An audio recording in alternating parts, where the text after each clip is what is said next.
think that I just come in there and look for knockouts, and that's not the case. You know, I'm actually a sharp, smart fighter. So, what happened? I'm here. Who wanted to fight with me? Who? I really don't care who's in front of me. I don't feel like no fighter can beat me.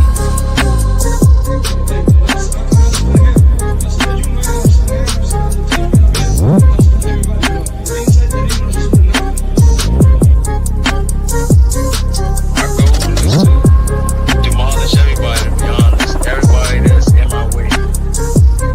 The pinnacle to any weight division is to have all the belts, all of the titles.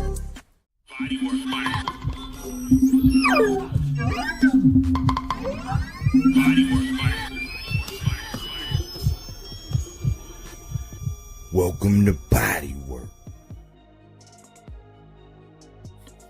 Welcome back. It's Michael Rogers. Welcome to Bodywork Boxing. It feels so good to be back. Wow, man, the sport of boxing, boy. The sport of boxing is a trip, man. It's a mess. But I'll be your tour guide. You know what I'm saying? I'm gonna walk y'all through some things, man, because much like when you're watching a movie, then it might be a new genre or something new to you. Sometimes it helps when you got some people that's gonna actually break some things down. You know what I'm saying? Some people that's gonna actually show you some things, especially if you got like a movie partner. But you be watching and your partner pick up on something and you pick up on something and y'all put the pieces together. I want y'all to know what y'all looking at when y'all watching this animal. You know what I'm saying? This cold-blooded animal. This reptile of an animal. That we love. The sport of boxing, man. The sport of boxing. Let me look at my comments real quick before I start going in. I'm going in, and I'm gonna go hard. Easily baked, body work. Salute Easily Baked, Cookie Monster, body work. Salute Cookie Monster. And Cookie Monster say, mic check, 1 2 1 2, sounding crystal clear. That's what I like to hear. But with no further ado, man, I gotta get into this, man. I gotta start breaking it down. I wanted to go a whole different direction this evening. I wanted to actually there's been a boot sighting. There's been a boot sighting. We got to see the man. I needed a proof of life or something, man. It's a proof of life. The man is, alive and well. There's been a boot sighting. I wanted to go in that direction, but I wanted to go with something that might have had a little more meat on the bone right now. Something that's a little bit more relevant, because if you allow it to, you will get inundated with information and somebody will spin you around like a merry-go-round. And by the time you jump off, your head's spinning, you're feeling nauseous, you about to lose everything that you had for lunch, and you just trying to get some direction after that point. Well, I wanted to actually put a stake in the ground.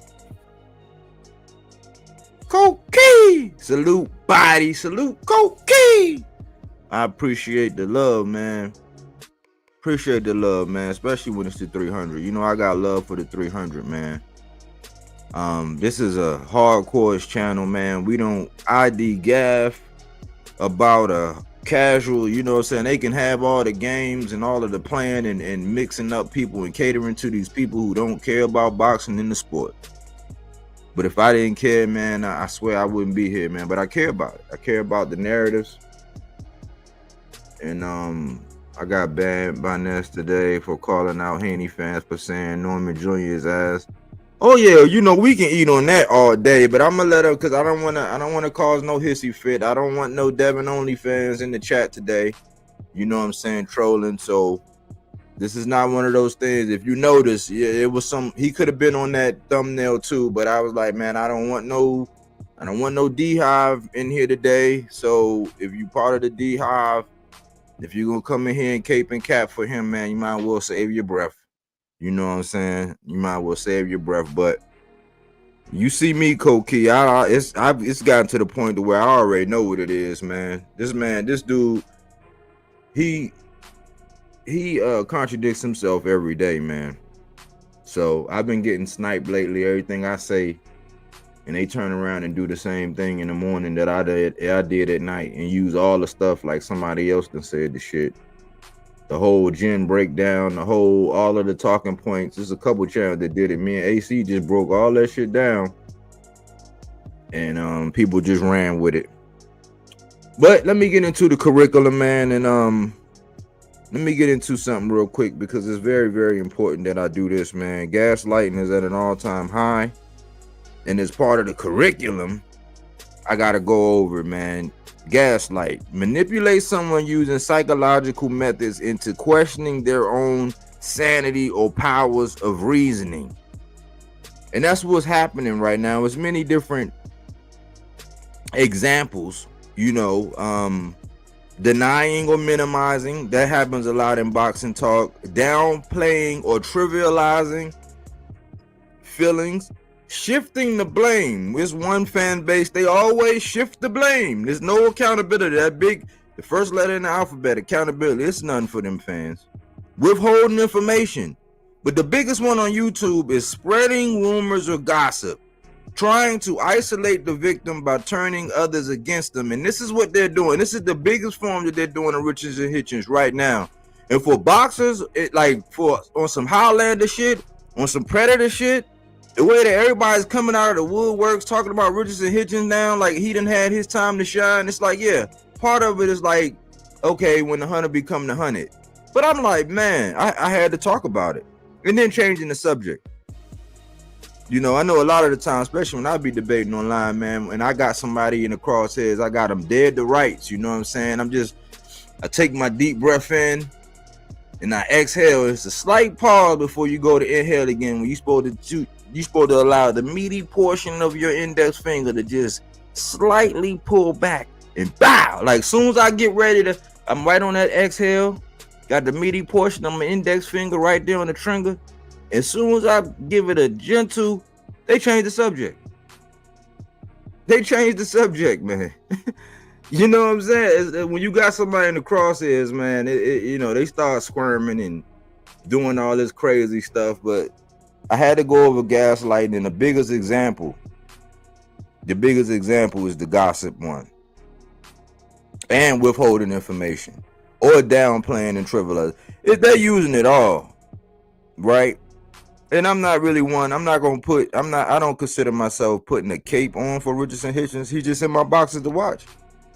He's the Rain Man in my boxes to watch, man. He's a guy I've been watching all along, man. I've been following him. You know, just like Gary Antoine. You know, he is in my intro. He's one of my guys. But T.O. was one of my guys as well. He's still in my intro. You know, so T.O. and Richardson Hitchins and Gary Antoine, they all happen to be in my boxes to watch. But I'm not one of these guys that's going to shy away from actually saying something, because on this channel, right, it's SIC, meaning silence is consent, meaning that all it takes for evil to prevail is for grown men and women to remain silent. So we got to speak to these things, man. We got to lay out this roadmap, you know, and let y'all know what's really going on, man. And because a lot of people just got these, what they call them, what the old folks used to call them, these itching ears. You got itching ears, so that as soon as somebody say what you want them to say, you just gonna run with it. You don't qualify or anything. You don't act like that in life. You only get online, right? You get online and you get inundated and you just sit there and you be dumb. You know, like that butter on that popcorn when you sit down and watch the movie, and that butter, y'all don't know that butter, it dulls your senses and make you stupid for a second while you watching the movie, so you take it all in. Y'all ain't realize that. Well, ain't no butter and no popcorn over here. It's fruits and veggies, not that Reggie. And I'm about to break some shit down. Who did he expose, Mike?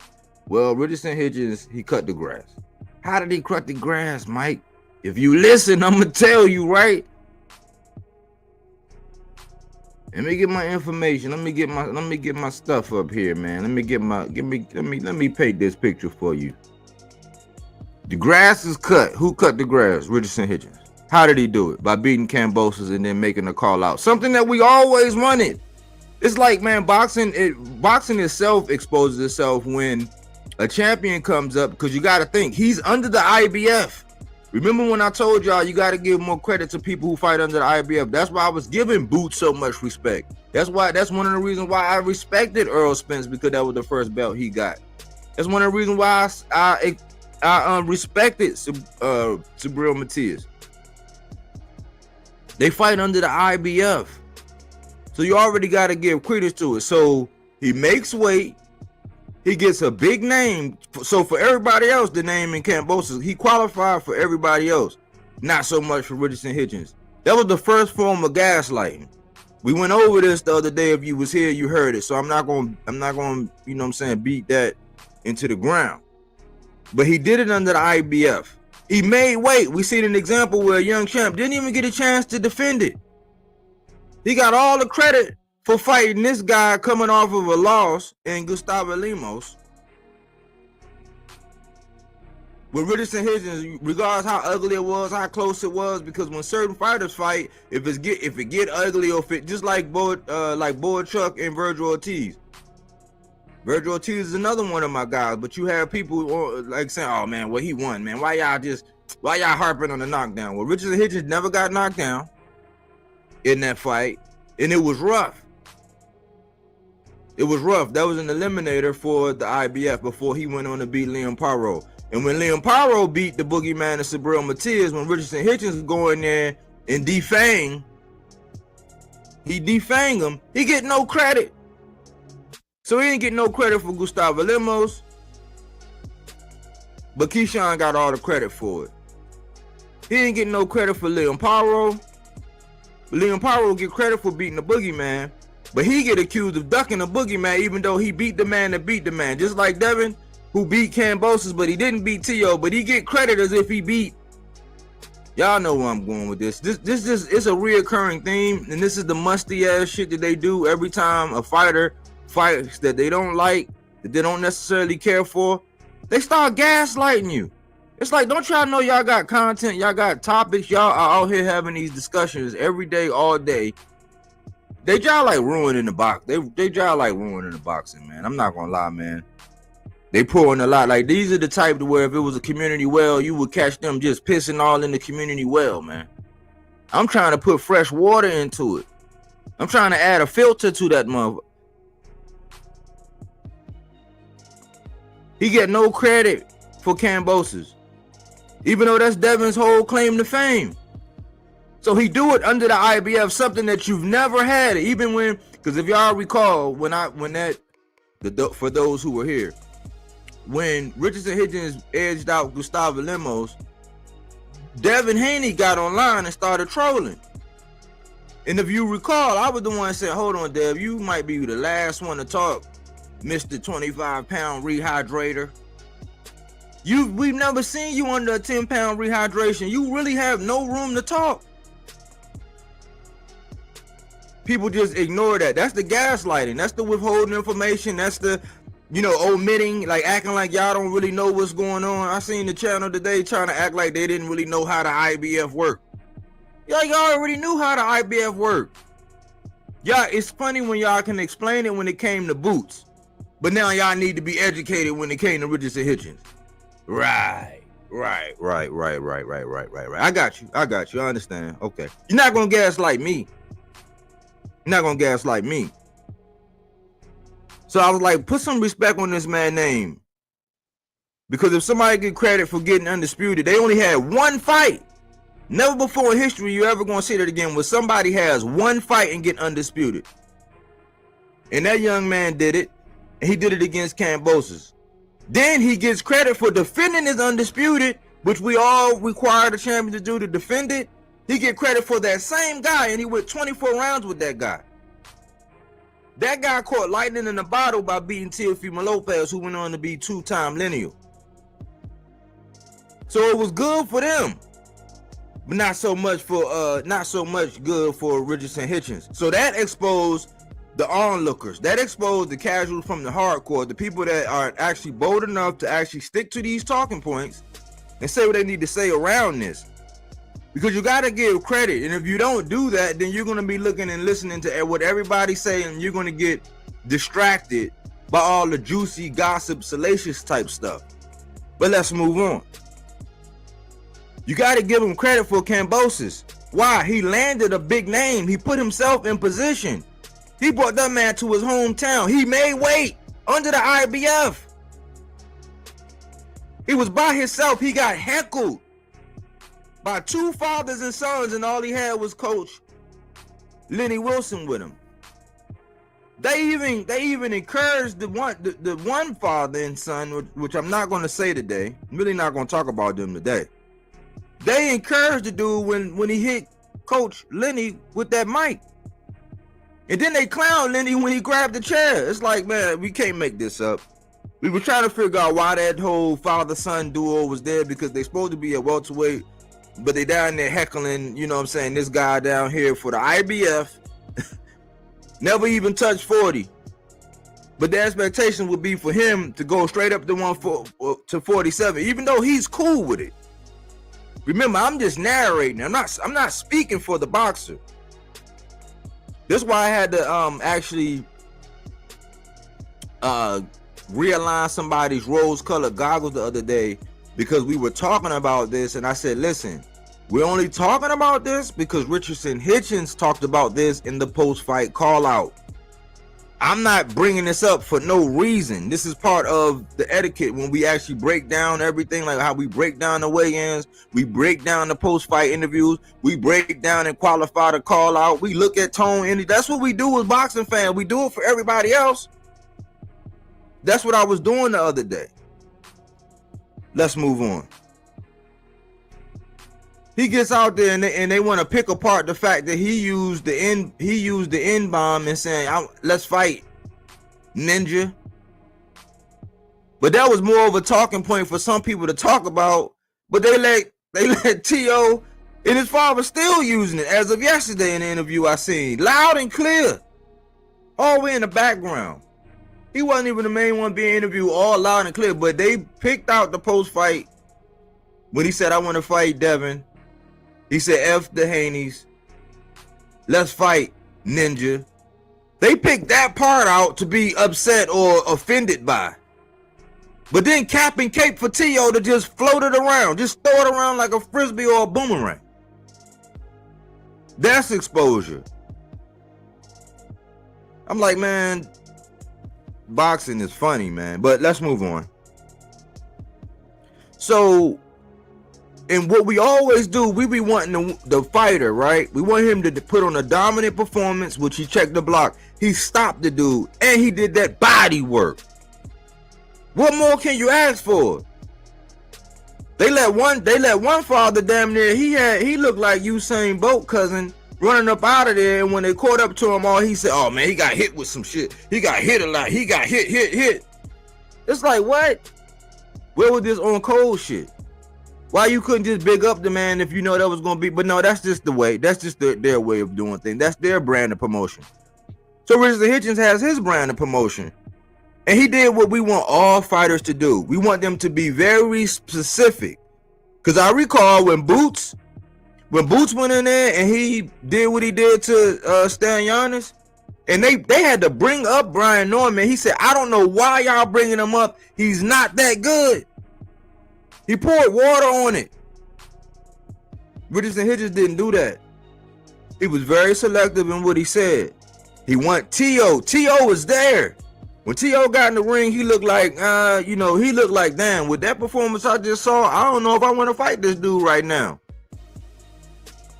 That's the energy I got. You can gaslight me, act like I don't know what I'm seeing, but this is all I do. I watch boxing just like everybody else.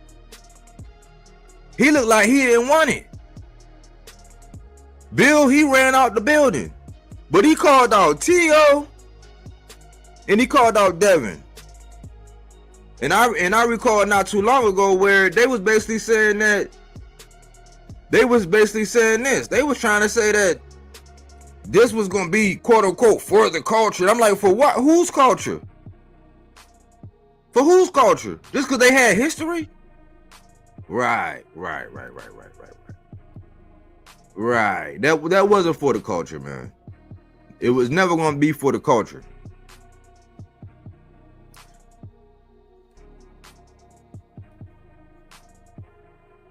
So Richards and Hitchins do the call out and say, let's fight.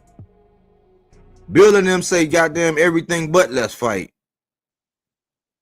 They playing elusive like they really got a game plan. It's obvious they didn't get it. They don't have a game plan, because it's funny how the honorable mention is the only one they're talking about now. Now remember, they just latched themselves onto the name of T.O. T.O. shut it down, and he going through some contract stuff because he don't think that Sugar Daddy Sheik is honoring anything and all that, so they had to let that go.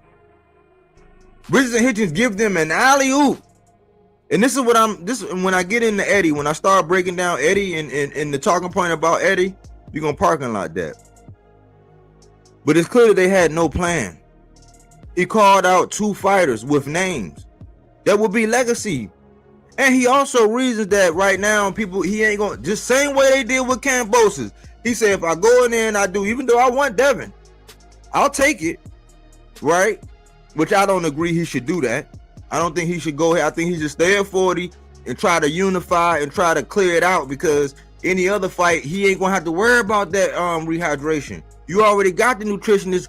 Go ahead and clean, wait for the winner, Sabril Matias. Man, I ain't gonna say wait, because you gotta move. You gotta strike while the iron is hot. I would not drop that thing and go chasing and go play in the sandbox with Devin Haney. I wouldn't. But since the fighter said that, he's going with that. But then he reasoned that T.O. would be a bigger name. Why? Because he kept saying that Devin just got bruised and battered by Ryan, and we don't know what he is. Even though he classed up the performance and saying, I ain't got to go on my tool bag. He reasoned that Devin was thinking, I ain't got to go on my tool bag or do nothing. All I got to do is just outbox this dude. Even though Turki Al-Sheikh called it Tom and Jerry. That's why I said Richards and Hitchins might be a little smarter than these guys, because he know how to talk that. He know when to talk his smack, but then he knows how to edify and build up and uplift whoever he need to, so they can't say, oh, he was just outright disrespectful. That's why I say he might be smarter than them other guys. He just now getting his time to be in front of the camera, and so now people starting to see more of his personality. But it's like everybody's coming out of the woodworks up against the dude, and I'm like, this is the epitome of why we don't have and sustain no champs. Because people come out of the woodworks and just shit on them every chance they get. But let's move on. So he's in limbo right now. And to my talking points, the things that I had, these snake type things, you know, when it come down to Turkey, and I wanted to get this out in front because I always said that Turkey, this was the question when it came down to Turkey. This was always my question. This was always my qualifying question when it came down to Turkey. When everybody wanted to just, you know what I'm saying, put on the throat coat, spray the throat coat, put on the knee pads, put in their tonsil jewelry. You know what I'm saying? Was he making American boxing great again? That's what my question was. He making American boxing? Was he good for boxing? Was he making American boxing great again? And I gave him a 3 out of 5. It's going down to a 2.5 right now. So I'm gonna have to redo this. It's going down to a 2.5. Why? And why are you saying that about Turkey? Because it just exposed his agenda. This man just basically came out and said that he's only going to work with Richards and Hitchins if he works with Eddie Hearn. Well, what is that? That means you don't really care about the sport. You don't really care about the big fights. You don't care about none of that. You just care about control and taking pieces off the table to prevent big fights. I have several examples. How he was working with Eddie, and that's why I say, well, when it came down to Eddie, it's funny how they got money for certain things, but then don't have money for other things. But then he gonna say he ain't gonna work with Richards and Hitchins if Eddie ain't included. That's why I'll be looking at him like a package deal. But Turkey's really showing his hand. He already showed Eddie his ass to kiss already, but Eddie, he like he like Jada on Set It Off. I'm in the bind, Nate. I'm in the bind, Nate. Looking ass. Turkey is not trying to, this thing that he got y'all mesmerized thinking, and yeah, he's, you know, he's coming off like, oh, I'm a sugar daddy and all this other stuff. I told y'all what he is. He's a Trojan horse. I've been told y'all that. Y'all don't know y'all Greek mythology. Y'all don't really know what's going on. He's been a Trojan horse. He's been a virus to boxing. I've been trying to tell y'all that. Making everything look good, making it look like all this money was there, making it look like, oh, I want the biggest fights, but then he gets in the way. Because if money wasn't a thing like Jermaine Dupri, we would have got more fights than what we wanted. When we would have got actually what we wanted, not what he dictated. But I understand, as a sugar daddy, you get to decide whether or not everybody go to Red Lobster or Ruth Chris. You know what I'm saying? But then you got some people that all you want to do, you want to take them down to the Golden Corral. Some people, you just want to toss them a Happy Meal at McDonald's. I understand that as a sugar daddy, and I understand that every sugar daddy gonna want some sugar from his sugar babies. But he just came out here recently and said something that on this undercard, because they're still looking, which tells you that they have no freaking plan. When they're still looking for arguably the biggest fight of the century, they're still looking for somebody to put on there. You don't just play around and be abstract and trying to brainstorm on who would be the best. You would already have a plan if you operated with intention. Now, he do have intention. It's just not intentional about really growing and improving the sport. He's trying to have an impact on just having a fingerprint, being able to squeeze, choke, hold, or release when it comes to the sport. That's what he is. But he came out and say, okay, so when a guy coming off of a great performance like that, you will want to use the momentum that fighter has off of a great victory. Especially after you came on and said Tom and Jerry, and it's almost like Rich and Hitchins took note and was like, look, man, I'm about to show up and show out. This wasn't no Tom and Jerry. But he can't get no sugar unless he work with Eddie. That don't sound like business. That sounds more like a threesome to me. I mean, I don't know. I mean, I'm not. That sounds like a threesome. That sounds like a threesome to me. It's already. Hey, I don't know, man. I might be. Hey,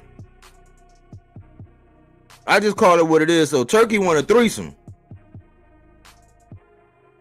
So in Africa handled it very well by, like, it was already public information when it came down to Boots that was going to be his last ordeal.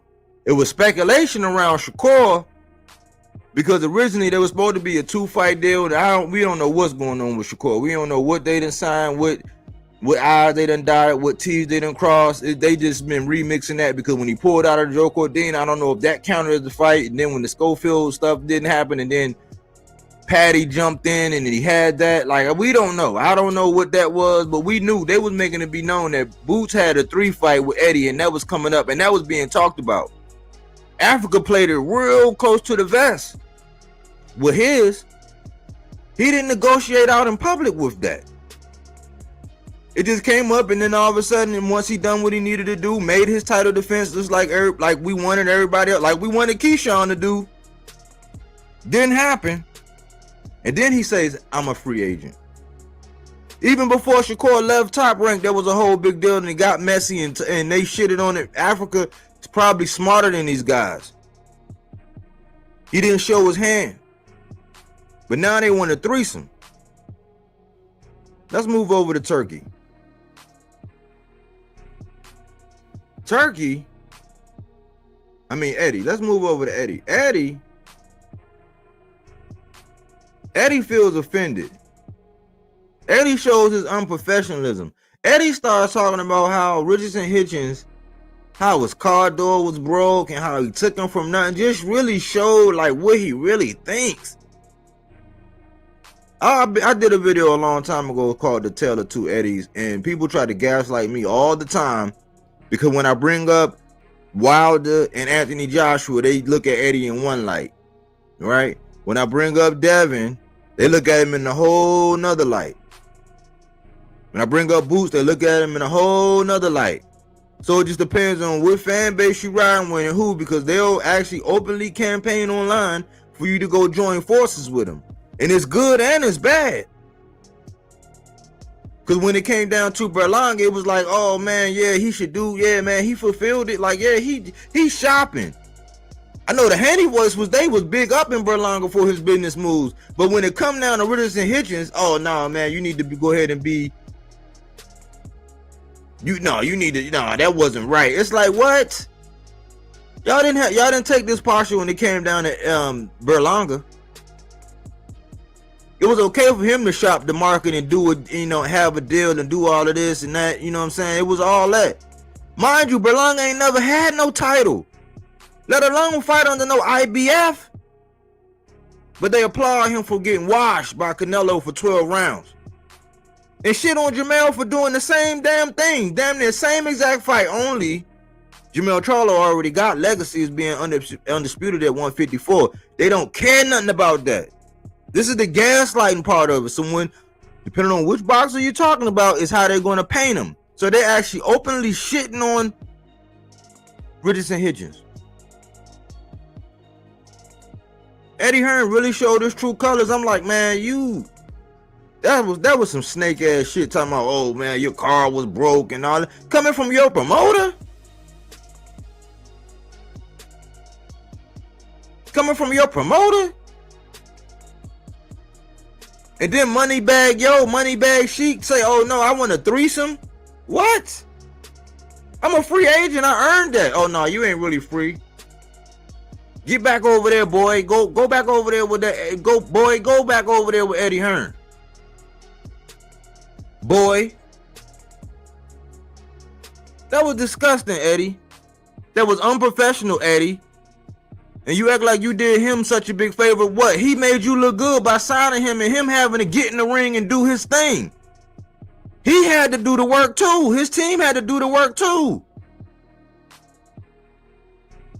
I could see if it was like a Sabril Matias thing, but we seen how you did Sabril Matias.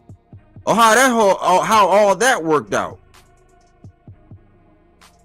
So if he would have lost, okay, cool. You could have, but the dude won. He beat the odds. He did everything he was supposed to do. So this goes to show, this happens out there in the workforce all the time, where when you do what you're supposed to do and you perform and you show up and you show out, it's always a bunch of different goalposts that they want to move for you.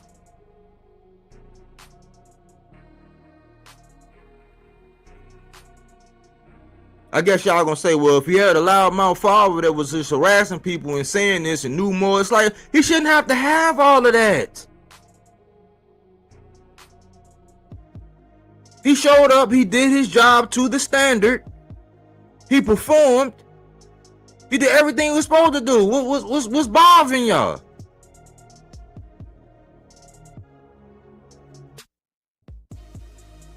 Let's move on from Eddie. I don't like that, Eddie. I don't like that, Eddie. I'm glad he cut the grass. You showed your true colors. I always said the tale of two Eddies, man. It's two Eddies. It's an Eddie that we love. It's an Eddie that I can appreciate it, Eddie. Eddie has a great eye for talent. He knows how to acquire talent. He's actually really great. This is his best attribute. Procuring talent from America and taking them over there. Procuring talent from over in America and taking them across the pond and doing whatever the hell he went with them. That's his best talent. Let's move on to Tio. Tio. One, he was giving off duck energy to me. When a man call you out, because why are you there? Why were you at the fight? Were you at the fight so just in case Kambosos put off the upset, you could take the easy way out and get a Kambosos and get another bite at the apple? If you were, okay, cool. that would have been an option. Or were you really there to see the winner? Why were you at the fight, T.O.? You didn't think Richards and Hitchins was going to look like that. Oh, interesting. Well, he looked like that. Then he called you out, and you got in there and you played to the crowd and said, do you know, do you guys want to see that next? Well, if they say that, where was all that energy? Because you was a pawn. You was a pawn, T.O. You was a pawn, and you was giving off duck energy because that man did what he needed to do and then called you out. You at 140. That's a unification. You want glory? No, you want glory when you want glory, how you want glory, and come on, man. That fight had already been talked about, you guys. Don't gaslight me because that was the fight that was supposed to be talked about being held on Alcatraz. Don't act like we ain't been following it. That was the fight that they were talking about.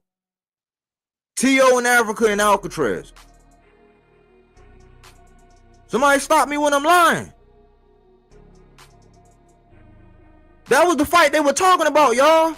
Because it's interviews out there with Hitchins saying, man, Alcatraz, I don't know. I mean, that probably be whatever. T.O., I think he was with it. He was pushing it. That was the plan, so don't gaslight us. That was supposed to be the plan. The plan was supposed to be Richards and Hitchins and then Boots. And I know because in real time, I did the videos about it. Those were supposed to be the next two fights. Get the mandatory out the way in Barbosa. Because think about it, Eddie, Devin and Barbosa was going to try to go for that man belt, and when Teofimo got wind of it, he said, oh, nah, that retire. I'm not retiring. Devin dipped out. And Barbosa was getting all that clout all that time, acting like T.O. didn't want to see him. Some of us know our boxing. We know the current events, so we know recent history, we know past history, we know the ins and outs of this shit because we sit around and watch and have to talk about this shit. So we already knew what was going on. What they say, don't play me cheap, pig feet. Don't play me cheap. But we knew what was going on. So for T.O. to get in the ring and say that to Richards and Hitchins, he didn't sound too confident. He didn't seem like that was what, he just seemed like he was just there to get some clout, just to be seen. He had the serpent necklace on. Eureka! The serpent necklace. Clasped around. It was a hot necklace, I ain't gonna lie. It was stylish. I ain't like the shades, like I said, but he was looking chic. You know what I'm saying? He was looking clean. But the energy wasn't right.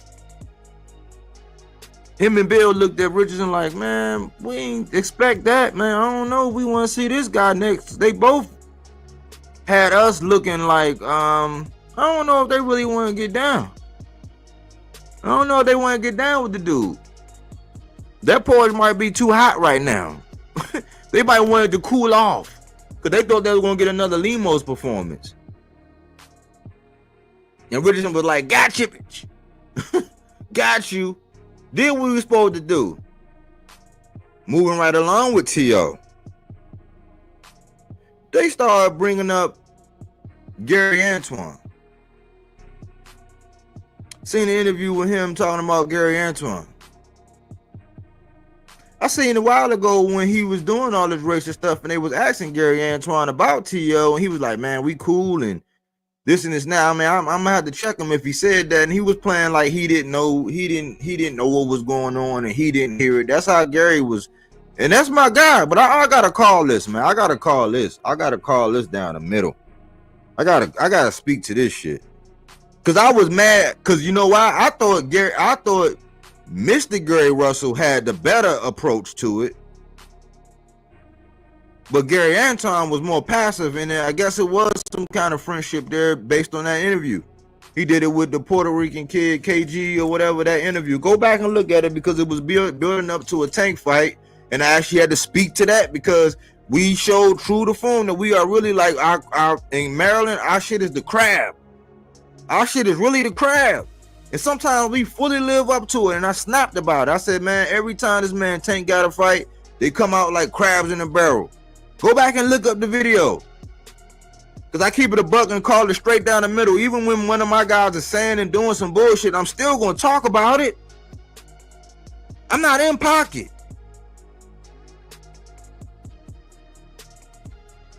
So they asked Tio about it, and he was like, he started calling the man Tweezy. Oh, nah, man, Tweezy. I got love for Tweezy and blah, blah.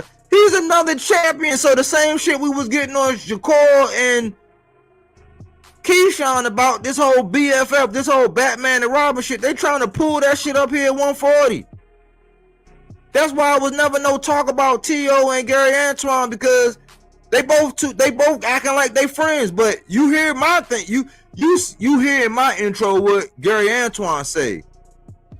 My goal, the goal is to get all of the belts. That's the last thing you hear before I come out. That's based on Gary Antoine. That's his words. But now it's this friendly energy.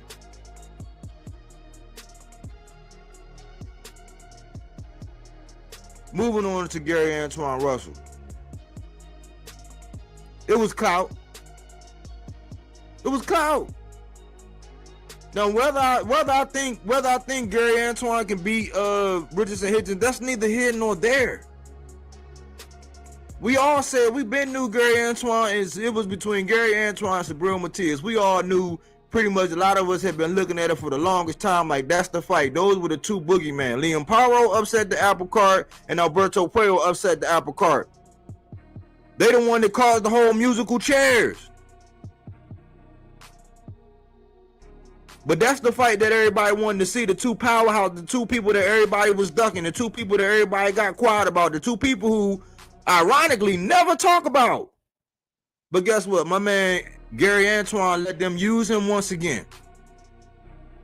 They let him use him once again. I'm like, Gary, how you not, Antoine, how do you not see that these people just used you? How do you not see that they just use you like they do all the time? They use y'all when it come down to shitting on Tank, because right before the fight, you're going to see a whole bunch of interviews with them, and they're going to be talking about how Lamont and Duke and all this and all that, and they just going to use them, but they don't ever promote you without nobody else being involved. Why you think I ain't been doing no content on Gary Antoine? It ain't no content to be had. We don't know what he doing. But just like I said, that energy the energy I thought Gary Antoine should have had when we found out that T.O. was on that BS with the bananas and the monkey stuff, and I was saying, man, Gary Antoine, that's the man for the job. You can't send Devin to go do that. You can't send nobody with no pillow hands. Remember when I was talking about No Country for Old Men? Imagine if they sent the dude from No Country for Old Men down there with a water gun. What would have happened? We didn't need nobody with no water gun. Gary Antoine would have been the man. That would have been for the culture. But no. And the Haney boys, they weaponize Gary Antoine. And I don't know why they don't see this. They weaponize Gary Antoine. They give that man no publicity unless it comes down to shitting on Tank or shitting on another boxer. They don't give that man no publicity. They don't even talk about him. They don't even bring him up when it come down to Devin. They be quiet as shit whenever Devin mentioned. And they got history.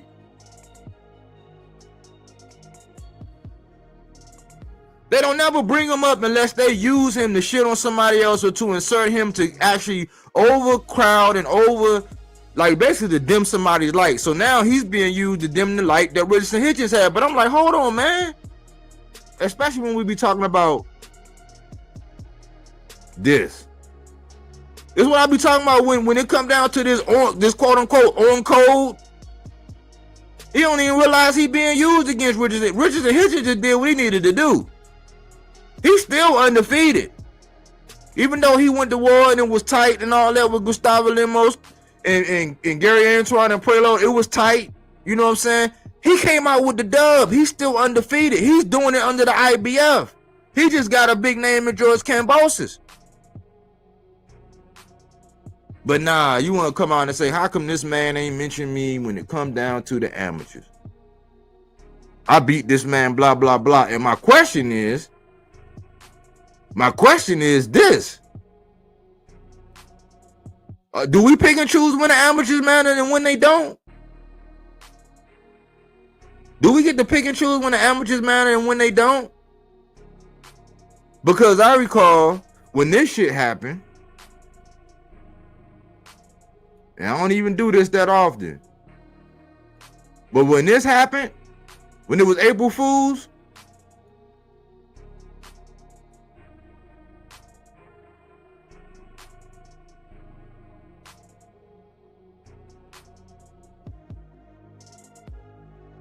when that happened, and he got gas as the face of boxing, that was advertised as Game 7. That was advertised as Game 7, but they, in one breath, they were saying, "Oh no, the amateurs, they don't matter, man. It don't matter, man. It's just the amateurs." But they advertised that fight as Game 7. They advertised it as Game 7, right? So all of a sudden, Gary gets to pop out and say, "I beat this man X many times in the amateurs." But in the same breath, especially if you ask the Haney voice, they will tell you, and stop me when I'm lying. Stop me when I'm lying. They would tell you that when it came down to Keyshawn Davis and Andy Cruz, man, fuck that amateur shit. Even though Keyshawn went pro, went back into the Olympics, and Andy Cruz beat him again. And they said, "Oh man, he got to do something in the pros." So they pick and choose when they want to weaponize the amateurs. We got some fun facts here. You know how we can play this amateur game. Guess what? Gary Antoine beat Boots several times. They don't bring that up though. Guess who else? Frank Martin beat Virgil Ortiz. They don't bring that up though.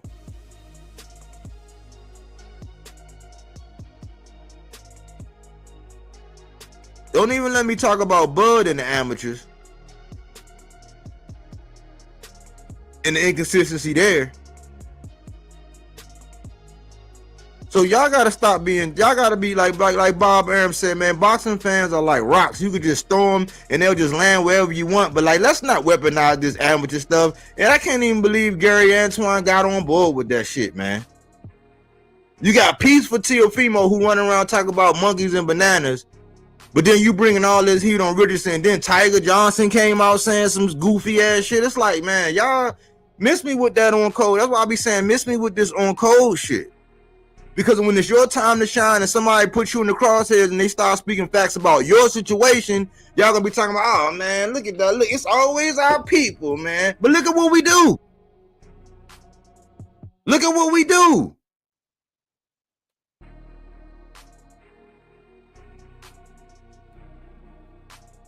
So, long story short, man, he exposed a lot of people. He exposed a lot of boxing fans. He exposed that people, like, we don't want to see our own succeed. People coming all out of the woodworks on this dude. And for what? For what? This is why champions don't last.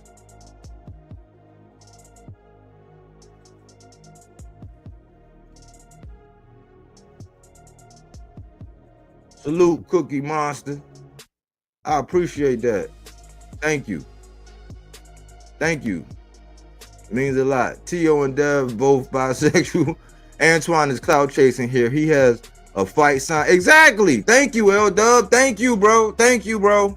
Thank you for everybody jump on me, because listen, he had no clout. They don't even give Antoine, even though they be thinking, because they only give him his credit when they want to weaponize him. Only they don't weaponize him against Devin. You see how they just let him slide when it comes to Devin? But let somebody, because they'll try to weaponize him against Tank. They weaponizing him against Richardson Hitchins, and they follow along with it.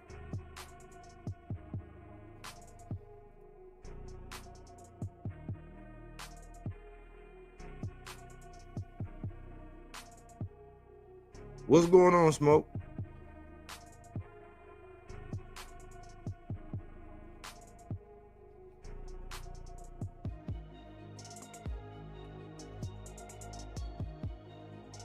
Bills, salute. Salute, Bills. Salute, L-Dub. Kambosos versus Haney was a snooze fest. Exactly, it was. Hitchins should call out T.O. nonstop and take away his shine. Yeah, I think I'm all caught up on the comments.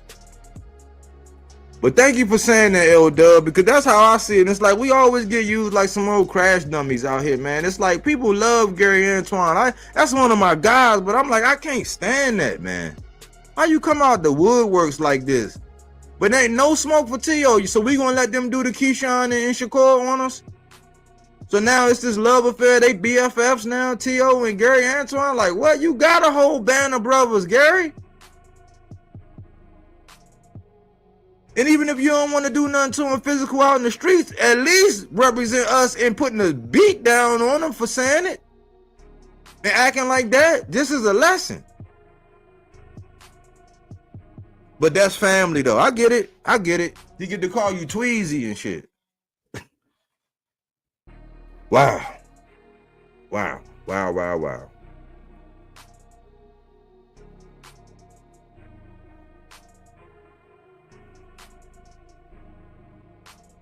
When we gonna learn, man? Why the brother, man? I'm really not capping and caping for him. I'm just saying, why the brother can't have his moment? Why can't he follow through with what he wanted to follow through with? He done crossed all these steps. He's finally getting his time to shine. And it's mostly us. There's black people coming out of the woodworks trying to dim this man shine. Like the Tiger Johnson shit. Keyshawn had just fell back and said he did the responsible thing. I had saluted him and said, man, that shit that they had with Shakur, he said, really, I ain't had no business getting involved. That was just some crazy shit. He's like, I should have never even said nothing about that. And he gracefully bowed up. I said, okay, Keyshawn, you got points for me for that because it didn't make sense. But when you listen to Richards and Hitchins talk and how he did everything, yeah, Andy Hirioka is a dangerous fight. Yeah, he got, but my whole thing is this. You ain't having, like Gary wasn't having, like they only weaponized Gary.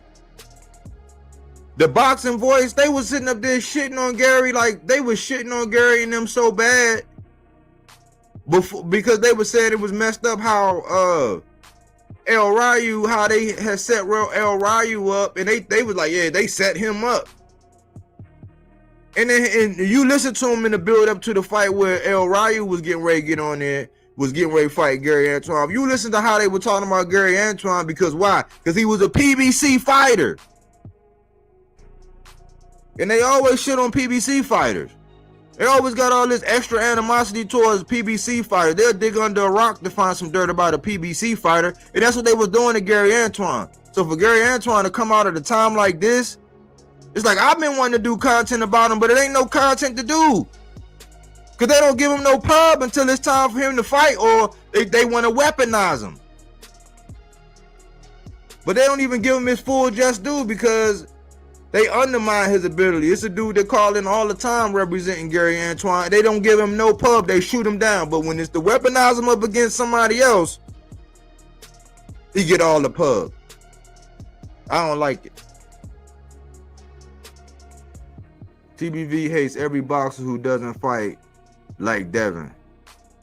And that's always hating on power punchers. It make Devin look weak. They got top unarmed, top flight security of the world, Craig, when it come to Devin, boy. All the narratives, all the crazy shit, all of that stuff. Now all of a sudden, Bill trying to call and trying to make sense because you ain't really got nothing going on. And Richards and Hitchins is right. If he go in there and do what he did to Kambosos to Devin, they're gonna say, "Oh man, he never really recovered from the that beating that Ryan had." Because look, we didn't see no glimpses of it in the Jose Ramirez fight. We just saw him run. But since I'm not Richards and Hitchins, I can tell you what he did. Richards and Hitchins is smart. Richards and Hitchins played that shit to the T. He said, "No, man." He said, "Man, Devin didn't need to go into his bag. He just boxed. Why would I?" Very, very smart. That's him, but not me. That's what Richardson said. That's what Richardson said, not me. I'm saying, nah, man. The dude was scared for his life. He knew that if he would have got clipped or them knees would have wobbled or anything would have happened, it would have definitely jeopardized the bag. But in fighting in that style, it still jeopardized the bag because Sugar Daddy came out with a whole new rule.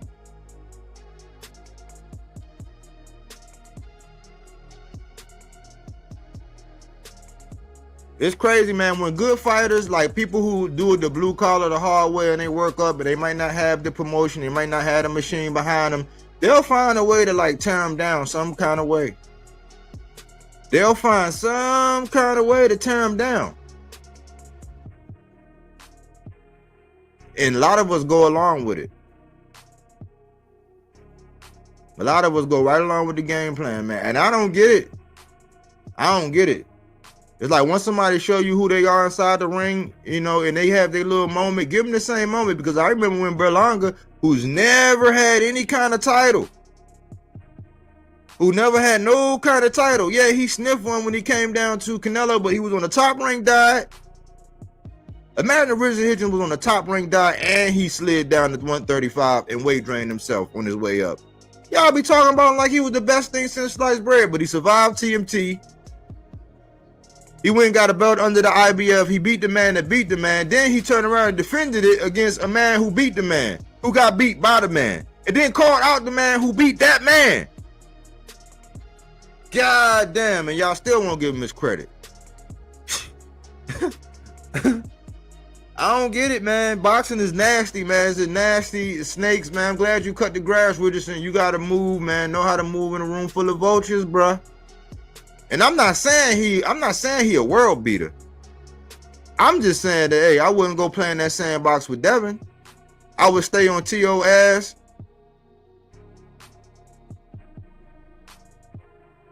I would stay right there on his ass.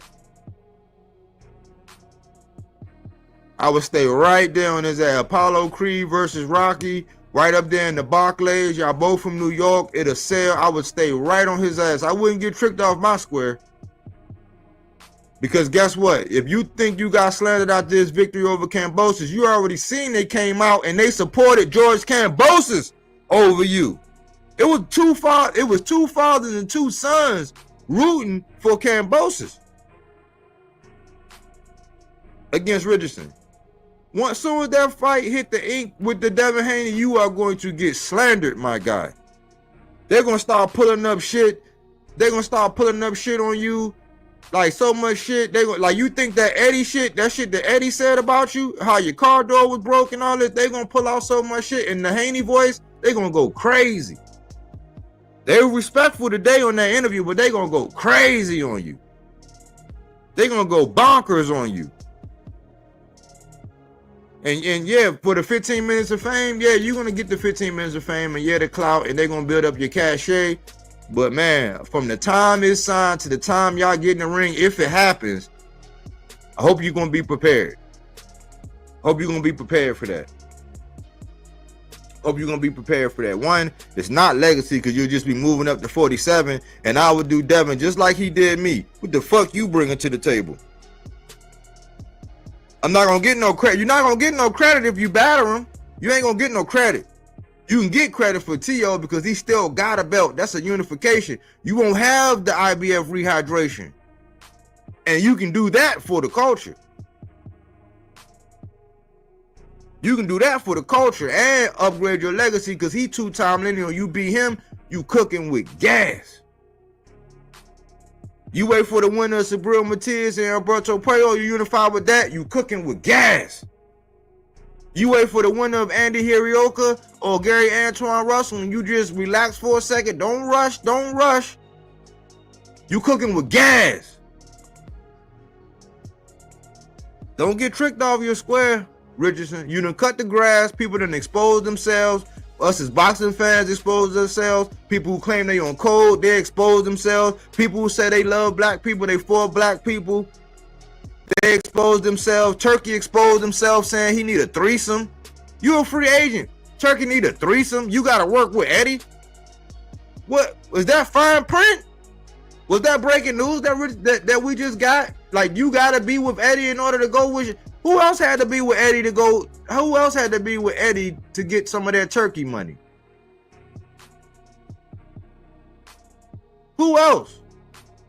If it was just, I want the money, and it's crazy that a content creator, the only rational mind that I heard is a content creator whose initials rhyme with the P. Diddler, was the only one that had logical sound sense. I'm like, now when that man sound like the voice of reason, boxing is tripping. It's just like when I start saying Tim Bradley now sounding like the voice of reason, boxing is tripping. So TB and PD are now in the voices of reason on YouTube. Yikes.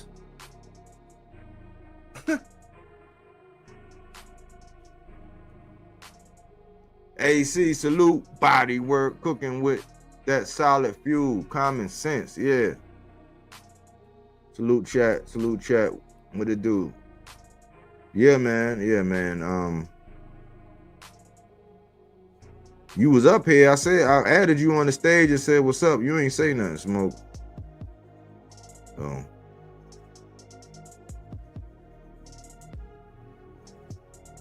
I just wanted to put something on your mind, man. But look at these things, man. Look at these things that got exposed one last time, man. These snake type things.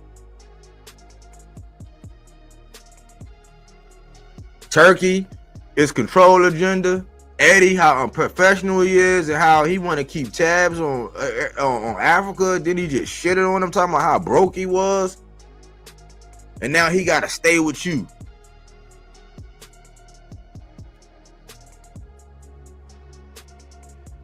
Yeah, I added you on. I said, what's up, man?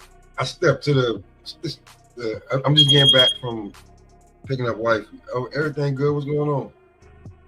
I'm straight. So I kind of missed a little bit of what happened with Africa. Like, I spoke on him last night. I'm just glad that he won. I don't like how they're trying to take the win away from him. I agree with you on that. Well, Turkey, just to run it down, Turkey basically said that he can't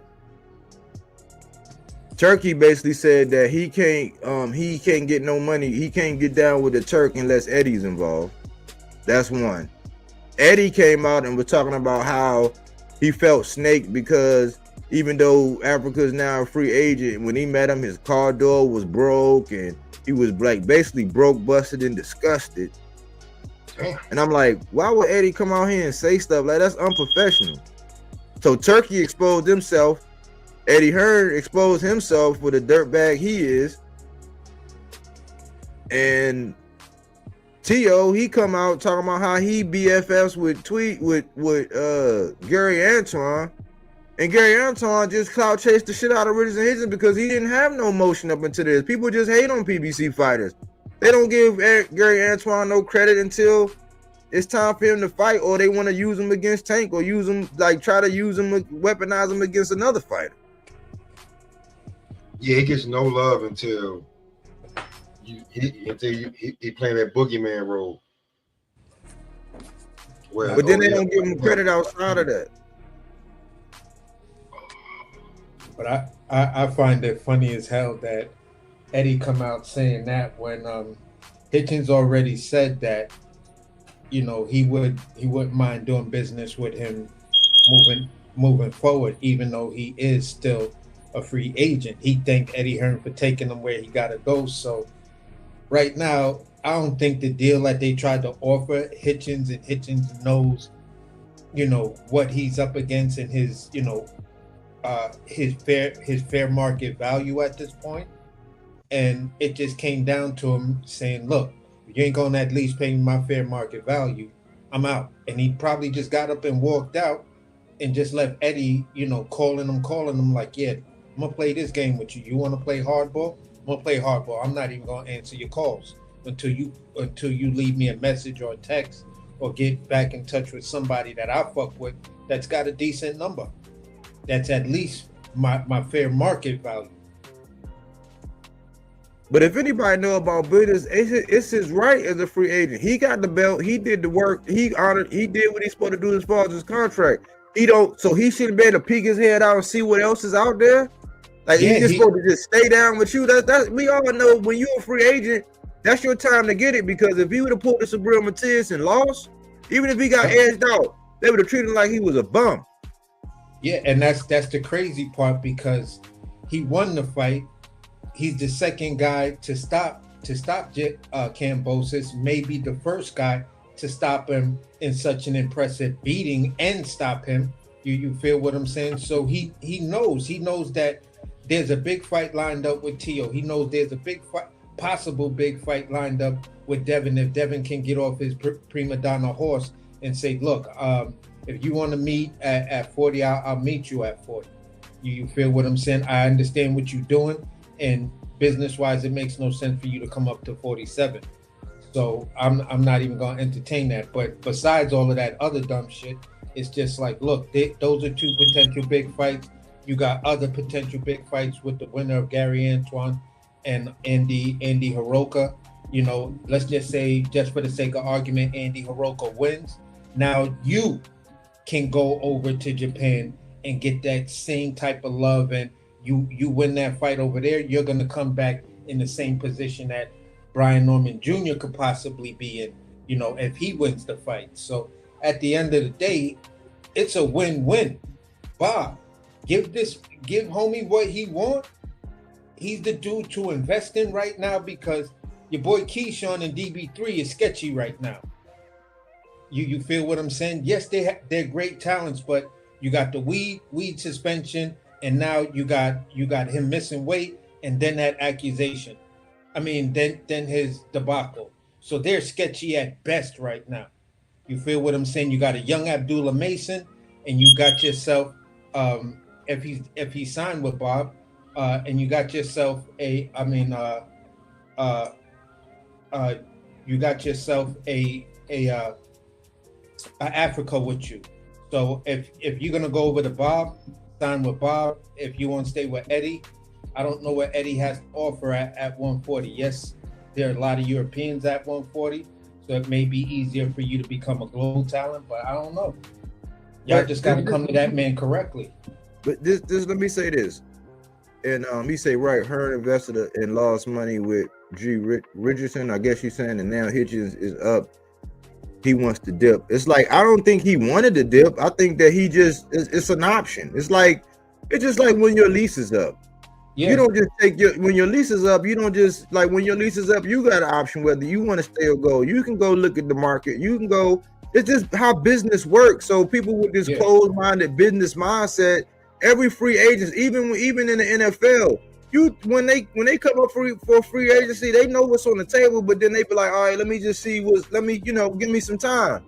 Like, yeah, you can kind of get strong on, but if you strike while the iron is hot, while you got all this momentum, because you might not ever get it again. They might match you tough. They might not even give you an opportunity, because remember, for the longest time, Richardson Hitchins was an afterthought. Yeah. So he got a right to be able to shop around. That's just business. So you wouldn't, why you think Bud, like, everybody give Bud all that credit for all the shit he put PBC through when he was trying to get that fight? Why Richardson Hitchins can't even see what else is out there? He just got to be a SLAVE to the Turkey and Eddie? Nah. It's when you say that NFL shit, it's like sometimes the team even be like, hey, go see what you can get. If, you know what I'm saying? You show us your worth. That's exactly what you're doing. So they trying to kind of kill his worth off the rip. And Alexis Rocha? I think it was it was Jose Ramirez, I think. Yeah. They basically had a right, because in boxing you get a right to be able to go see, and sometimes they say, oh, they'll give you that, well, we'll give you that. Yeah. You know what I'm saying? Just stay here. They'll do that, but I don't care, man. That's why I say Richardson, people don't give him credit, because he just now really kind of starting to get some traction now, and everybody, we some name brand hoes, you know what I'm saying, out here. But I think he's smarter than the rest of them. It was smart. You got leverage. Yeah. You don't want to get yourself blackballed, but it is smart to be able to take a peek, because Devin, he can go and he can flirt with any and everybody. He can act like he about to flirt with everybody, and everybody honor it. You know what I'm saying? Richard can't even go take a peek and see what's out there or what's there to offer. Or if I went to PBC, would I have a shot at Gary, or what would a 3-fight deal with y'all look like? How would that look? You don't even got a right to window shop. Yeah, I think no, because he could possibly go home, and that would hurt a lot of niggas if he go home with that belt. Yeah, he gonna go home with that belt, but I ain't talking about Brooklyn. No, yeah, I staying at the Zone. He said staying with Maxim? No, he could go home. PBC. It's not even PBC. He could go to Floyd. Oh, okay. He could go back home. He proven. You know, Floyd like Def Jam. You know, you know what I'm saying, a little bit. You know, but I'm thinking, because this is where my argument went a little sideways and probably was confusing. I was conflating the fact that what was going on with Eddie Hearn. I think that Bob Arum would be somebody I think will possibly be interested in Hitchins, because he's proven, and you know, he's the type of dude that I believe you give him a good number, have him on your platform. You feel what I'm saying? As a viable 140 pounder, you feel what I'm saying? Who's already a champion, bro? I think it would be a good look for Top Rank to scoop up. But they already saying that they don't know how to advertise a black fighter, and plus they don't even know what they're gonna do network wise. They starting to partner with the PBC. I don't know about that. I don't know. Here's the only thing I'm saying. You saying you don't know how to advertise the black fighter. Just look at how they moved Terrence Crawford, how they moved Shakur Stevenson. You feel what I'm saying? And how they was moving how they was moving Keyshawn Davis. Right there, you have someone who's proven. So moving him in a certain way, you don't really have to do it. You just have to make the fights. So yeah, he could probably still be a free agent and just fight on your platform, a short little 3-fight deal. Give me a couple of your champions at 140.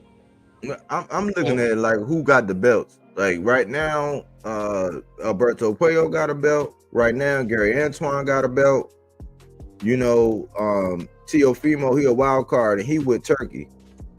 You know, and Devin was flirting with Turkey. So you seen what's going on with this side. You got to see what's going on with the other side. I mean, because you got a shot at 2 belts over there if that's your goal. But I don't know if his goal is to be undisputed. But I just think that in any business, you got a right to shop around. But let me ask y'all something, because I was talking about this beforehand.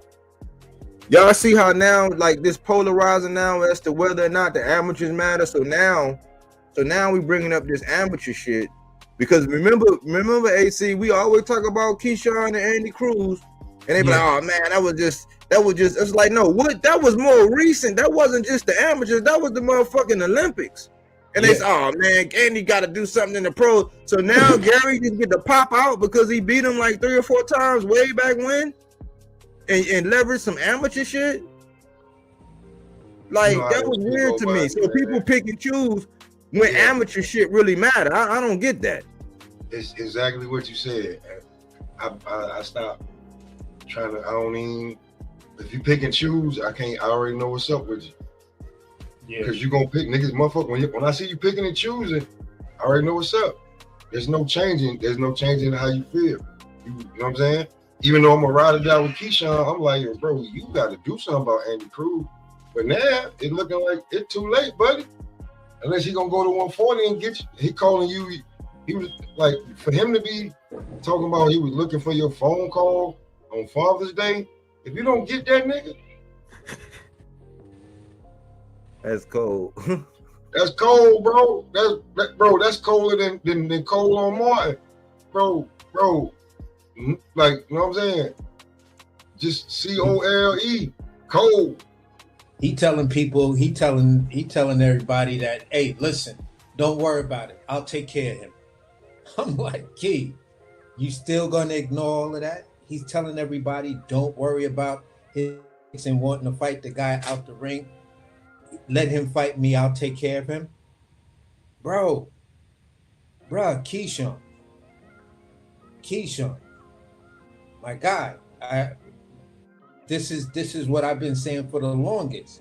if you don't address it and you allow everyone to tell us that that's not a good fight when I know it's a good fight because he beat you 4 fucking times, then at the end of the day, that problem is only going to become like cancer and metastasize into some big fucking bulge thing that's hanging out of your ass.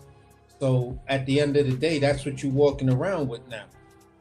Do you feel what I'm saying? You're walking around with a cancer in your career that you gotta take care of, because otherwise it's always gonna be you move forward. Let's say Andy move forward, no matter what the talking point is, it's like, yeah, but you kind of ducked that Andy Cruz smoke because he never wanted to address him and tried to downplay him, even though the guy beat him 4 times. You know, but that was in the amateurs. Yeah, but you know, we're not going to pick and choose when these amateur fights matter. Well, Yeah, I'll say this. Before you go by, I'll say this. There is another channel that did do guys that got beat in like spar or amateurs, and then what they did in the pros.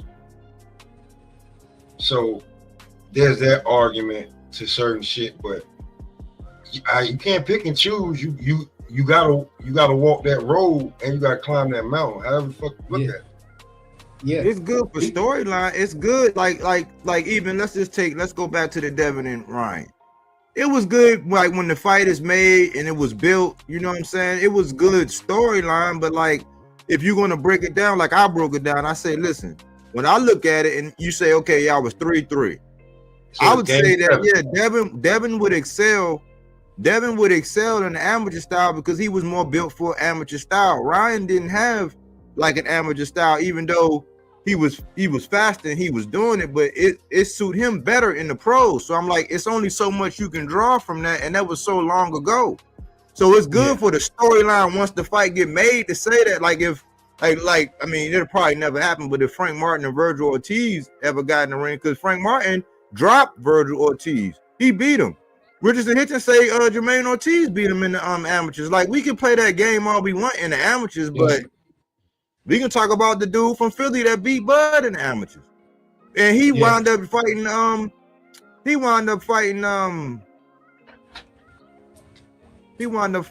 think, what's his name? I think him and Egas, I think him and Calvin Knockers, they had a fight, and it was a tough fight, and I don't know if they had got a draw, but when they won, he picked Egas, but everybody wanted him to fight. I forgot the dude's name from Philly. They wanted him to fight them, and Bud picked the Green Machine instead. So it's like, and people was getting all upset about that. It's like, okay, well, we're gonna talk about the amateurs, man. You can't just pull that shit out your ass. Like, come on, man. Could have came up with a better. You could have inserted yourself in the conversation way better. Like, hey, man, I got a belt too, Richardson. Don't act like we ain't got history or something like that. But like, I don't. That's why I be saying, miss me with that on code shit when it comes to these people. Certain people, you supposed to be on code. You supposed to be on code for Boots. You supposed to be on code for Bud. You supposed to be on code for Devin. But you could just shit on all the other black fighters. It don't work like that. We're gonna be on code. We're gonna be on code, and don't let us be the only ones with our asses hanging out looking dumb when everybody else stay on code. They stayed on code for Virgil Ortiz when he lost to Boy Chuck. We was the ones saying, nah, we think he lost. They like, nah, you crazy. All his people was on board saying, nah, if they want it back, okay. But they was on code. We can't do it. We never do.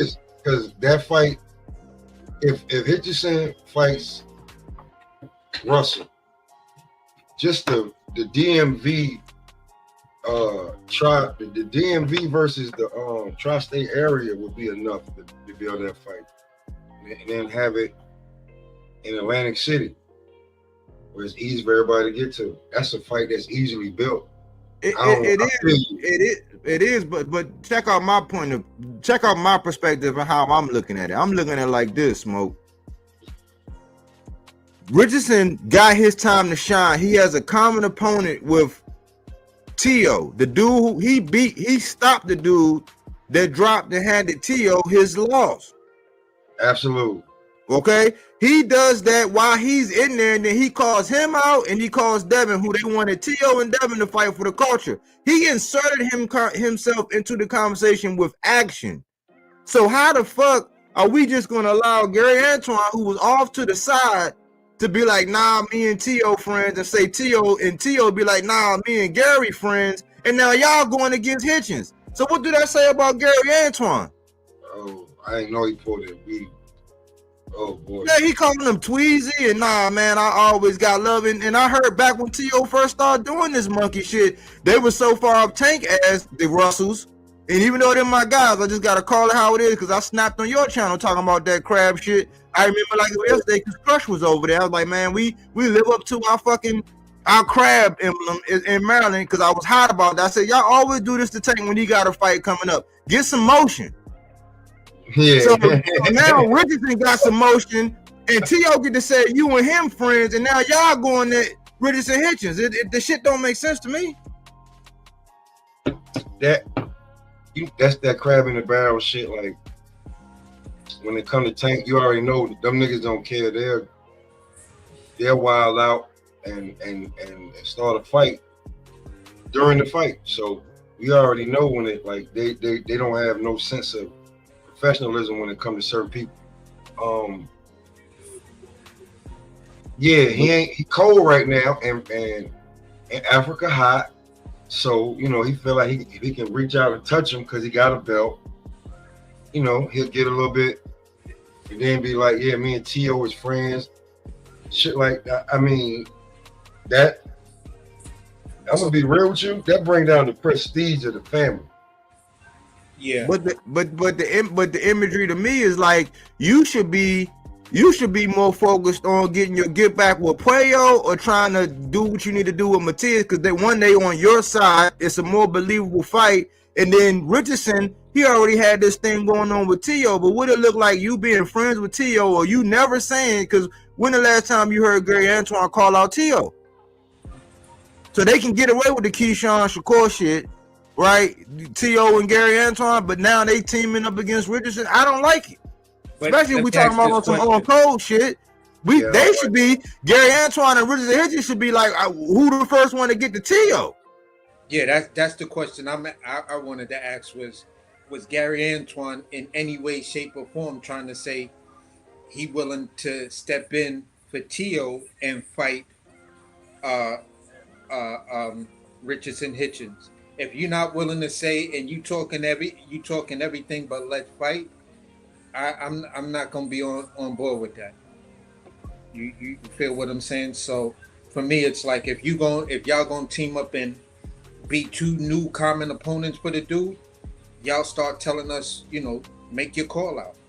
Say, yeah, my boy right here gonna spark you, and then I'm gonna spark you after him, or whatever. You feel what I'm saying? But at the end of the day, let us know that y'all trying to make a fight, not tear the man down. Well. All right, so I ask y'all this: who do you like at 140? Right? Not a. I'm not saying a fight that's for the culture, but a fight that's gonna fatten their pockets. Who's a big money fight for T.O.? Who's a big money fight for T.O.? At 40? Right now, it's with Hitchins. It's with Hitchins. Because that's the fight everybody was talking about. I think recency bias will probably take that over. T.O. and Dev is two major names. You feel what I'm saying? But the expectation of performance may be questionable. Man, I'm taking Devin out of 40, man. Devin is a welterweight, man. Yeah, I'm not going to Devin. Exactly. So at the end of the day, for me, it's like, all right, maybe a T.O. and Gary Antoine, if this fight falls apart with Andy Hiroka, you feel what I'm saying?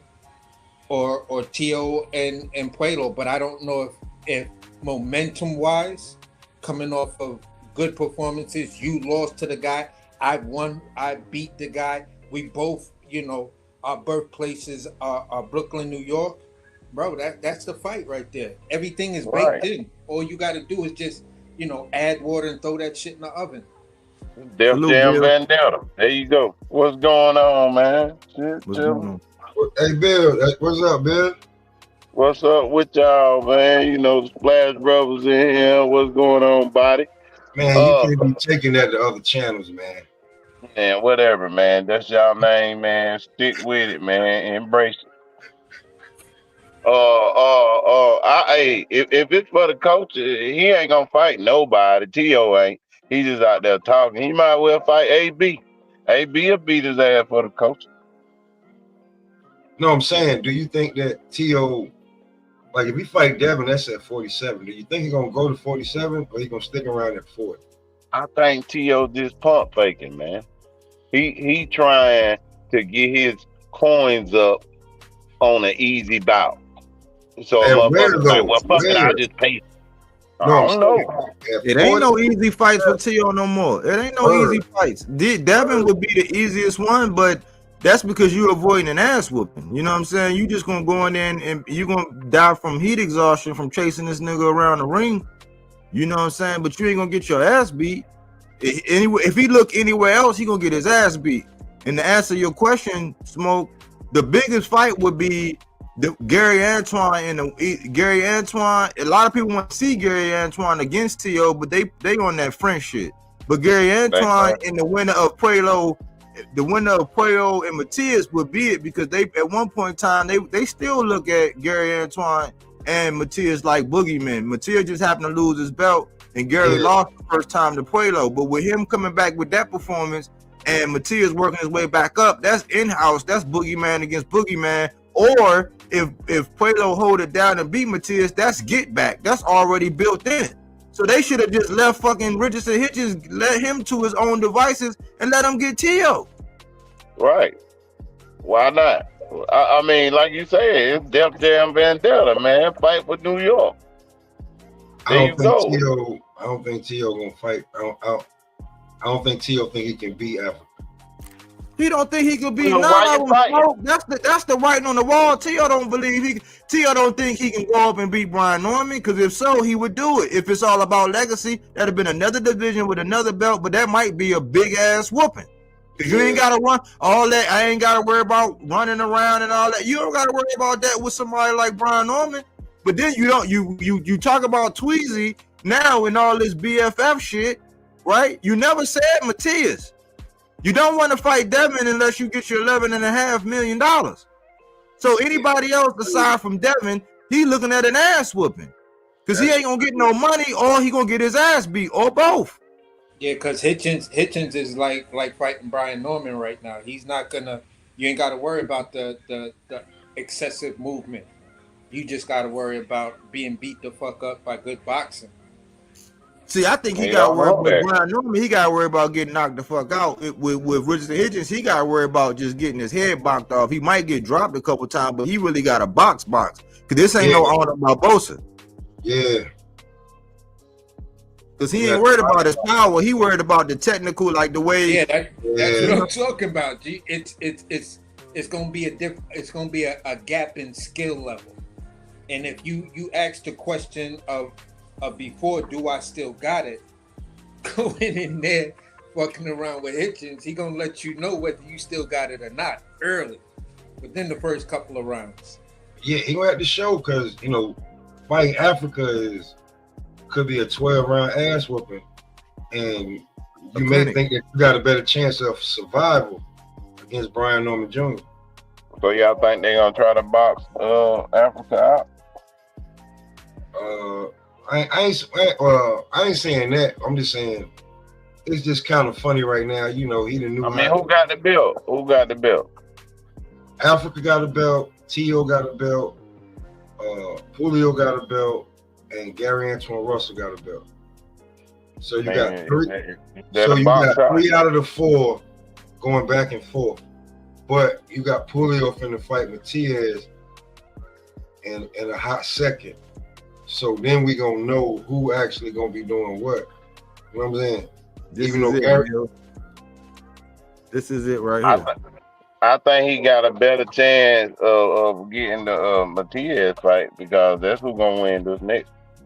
But other than that, I mean, hey man, don't sleep on Pooley. Like he been slept on his whole career, and That's what I'm Don't saying. get. I like, think he gonna get swept this time though. all right, I mean, maybe you might be right. I'm just saying, I can't take a nap on homie, bro. Word, because I thought I Gary was don't gonna either, beat but him. I'm just saying, like, He was one as step far ahead. as He was one step, 1 second. He was one everything. He was one mic against Gary Antoine Russell. He He had made no Gary whiff. He made Gary whiff. But look, Bills, this the funny part. The name that we saying that because you never heard T.O. say Pueblo. You know why? Because he would get his head boxed the fuck off. That dude too long. T.O. would be in there. He might well try to run and do some wrestling shit if they ever get in there. right, Because he is not gonna get past that reach and that height and that skill that he got. See, Sandor Martin knew how to box. But see how Sandor Martin gave T.O. problems. Dropped him twice. I was And there. so, I was there. He dropped me twice. so I you know, think T.O. just shook, man. that's what I'm saying. He know everywhere he go. Like looking at this right here, this is an ass whooping. This is either clinical beatdown or with Gary Antoine, it might be a possible knockout. But with Pueblo, it's gonna be clinical. It's gonna be a clinical, surgical. He gonna have to show up and show out in order to get past any of them guys. That's why he ain't running for none of them guys, and he ain't trying to go see Brian Norman, which is the logical sense. He just want the 11.5 for Devin, and Devin. I mean, I'm like, I would make Devin go do something right now if I was them. Especially if they don't want to give you your 11. Make Devin go do something. Make him go prove that he still got it. Because right now he just want people to move up to 47 and see him based on his name and what he's done in the past. He don't got no belt. He ain't got nothing to offer, and they always doing that to other people. He want him to move up to meet him. And Yeah, shit, you there now? he just to move up and meet him like for his first, so Devin could go up there and they talk about him getting his feet wet. It's like, well, you just got your feet wet with Jose Ramirez. What you want to dip your knees? You want to sit on the side of the pool and splash your feet for like what the fuck? Go on, get that Rolly work. Yeah, he was in the little animation. Go on, get that Rolly work. He fucked up your plan. Get mad at him, my guy. Roll him up. He right there. At the end of the day, man, I don't think he's committed to 147 or one. And I know he's definitely dodging. Where he fighting at, AC? Huh? Where he fighting at? Well, for him, he gonna keep trying to say fight me at 47, but by the time the offers are probably made, it's gonna be a bunch of, well, let's fight at 45, 44 and a half, 40, 44.2 and a bunch of shit like that. So, he's trying to put him, I'm not even gonna say in a fucked up way by shitting on the fans. You trying to insert yourself as a guy that doesn't need a division, don't need a belt. It's my name. And it's like, but you're not him though, Dev. I see what you're trying to do. And what you're trying to do makes zero sense because you're nowhere near the Canelos, the Terrence Crawfords, the Floyd Mayweathers, the Oscar De La Hoyas.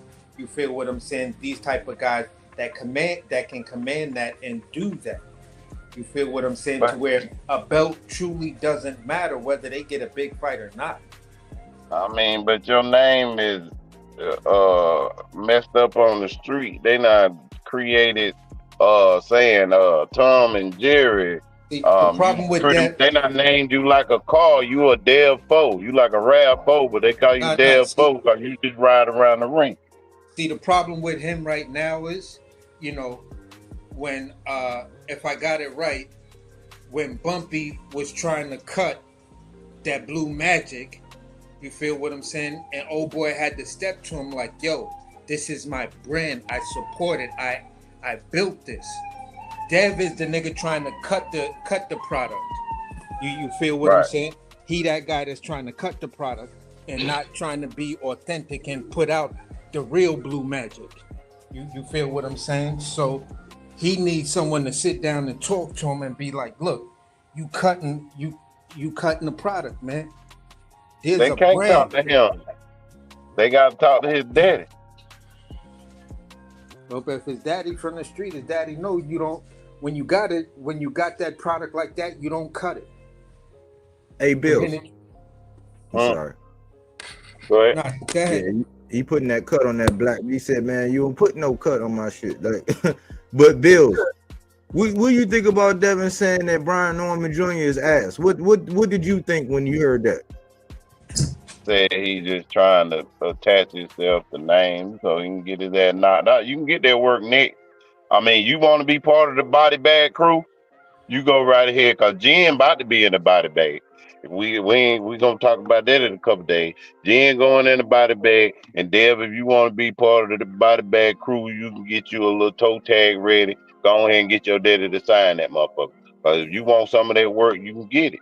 I mean, I don't even know why he was saying his name. You know, a lot of people just like to say stuff and downplay. It's our fighters, I think, man. It ain't no bigging it up like, yeah, Kobe good, but I'm Tracy McGrady. It's just these motherfuckers like shitting on each other for some reason. I don't know. It's crazy. He don't want that work, man. He just internet popping, man. You know this man locked in right now. Yeah. He ain't finna take his eye off the prize. That's what they trying to do. Go ahead and slip up against Jen. Nope. Body bag. Yep, and I'm gonna make sure I text AC. You see what happened? As soon as he hit the ground, I'm saying, no.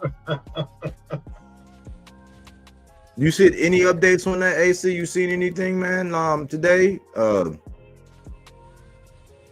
with Jen and Brian Norman, you seen anything new today? Hey, why y'all talking about it? What time does that fight come on? Like, that's what I don't think on the miss that shit. It's say 4 a.m. Eastern Standard, but it's probably gonna be around about 6:30. But it started at 4, so sometimes when they go real fast, if they don't got no filler, shit, it might Saturday pop up. No, Thursday. Wednesday night going into Thursday. Word. See, they be on some other shit, man. That's when you fight It's Japan. 4 a.m. on Thursday morning, man. That's They By got the a time you different get up, calendar, it's gonna be over. That's why he been over there for a few weeks to get used to the, you know what I'm saying? Word. Yeah, That's why the Mike Tyson joint with Buster Douglas, that wasn't live. That was pre-filmed. And then they said they aired it live, but it was pre-done. You just ran it back. That was edited, man. I ain't see that. But I did have the Buster Douglas game, though. I ain't gonna cheat. Used to beat his ass. Mm-hmm. I did have the Buster Douglas game. He came out with a game as soon as he won that belt. Yeah, and he used to beat his ass. He was the easiest one to beat out of everybody. Mm-hmm. Hey, Bill, this what Brian Norman said. A shot of gin, please. Yes, sir. I'm gonna get some gin just for that. But shit, I don't know. Hell, that shit early in the morning. Hell, I might have to stay up. I'm gonna keep trying to tell y'all dudes, man. It's a Salute, lot of Thomas country Hill. boys that can't hold their liquor, so you feel what I'm saying? It's a Salute, lot of my them guy, country Thomas boys. Hill. It's a lot of them country boys that can't hold their liquor. Hey, but I tell you one thing you ain't gonna say. They can hold some beer. They'll just take a shot of some gin. Real. So, you know, I'm staying 10 toes down. I think my guy gonna pull off the upset, even though I ain't mad at whoever wins. And it's not over there. It's not gonna be an upset. So Don't be a damn. They're gonna be like Tokyo Drift over that motherfucker after the fight. He's gonna knock them out. They all gonna be drifting out of there, going through the whole downtown to get the hell away from that fight. we'll see, bro. It's basically about a day and a half away. So we Yeah, that's definitely gonna crazy. see. It's his Hey, time though. it was a boot sighting today. Oh, word? What's up? They What's did up an with? interview with him, man, and YSM, man. I'm like, I don't know how you be having access to the guy, and you ask him about, how he felt, getting the belt versus getting emailed and all that, but he never asked about the B Norm stuff, man. He never asked the Right. stuff that people wanted. I'm like it's good to see you, Boots, but like I The don't streets understand want to what you know. got. The streets want to know. That's the type of shit you supposed to be asking. The streets want to know. I know you my homeboy, but do what they saying. You know what I'm saying? Like, I feel you on that one. He got full access and don't ask no question.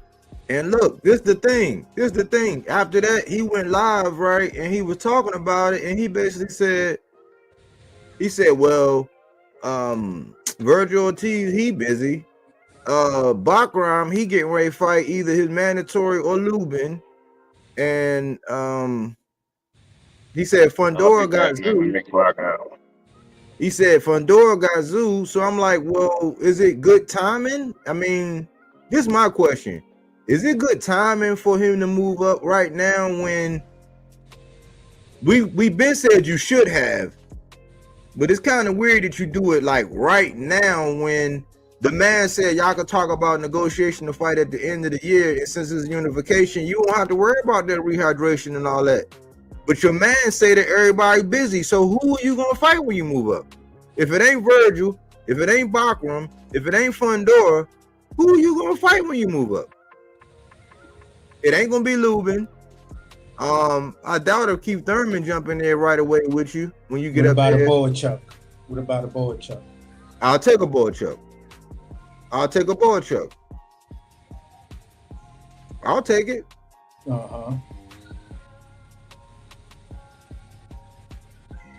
Because they might try to toss him a Madrimov. Would you want to see that?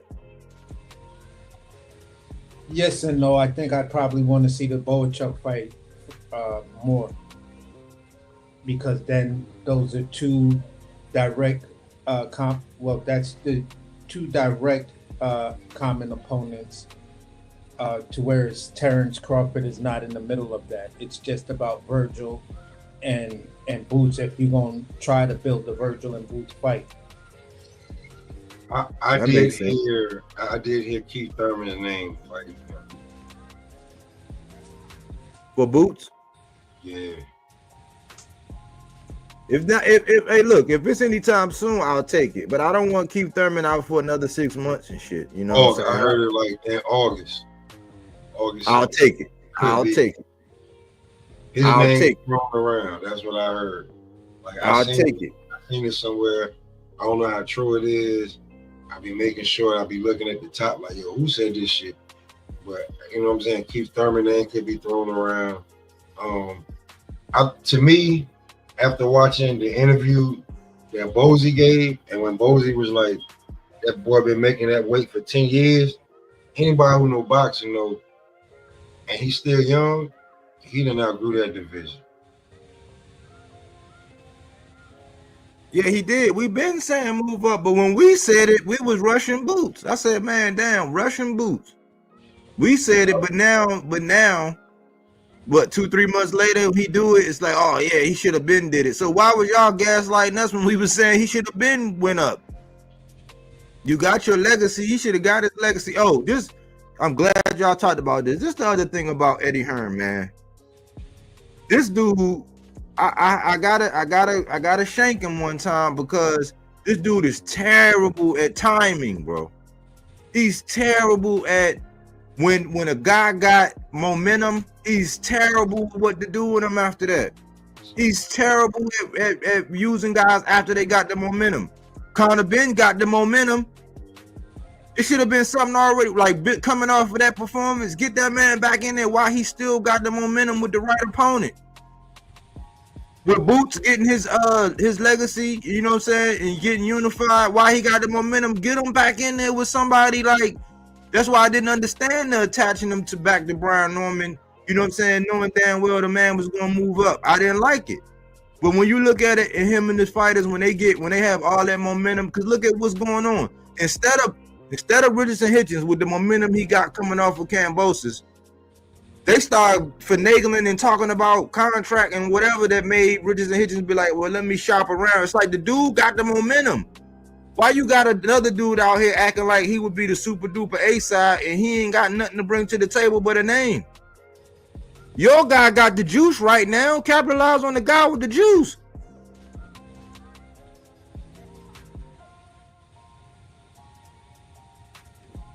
He's terrible at it, man. He don't know how to build fighters coming off of their momentum. Conor Ben, ain't no way he shouldn't have a fight.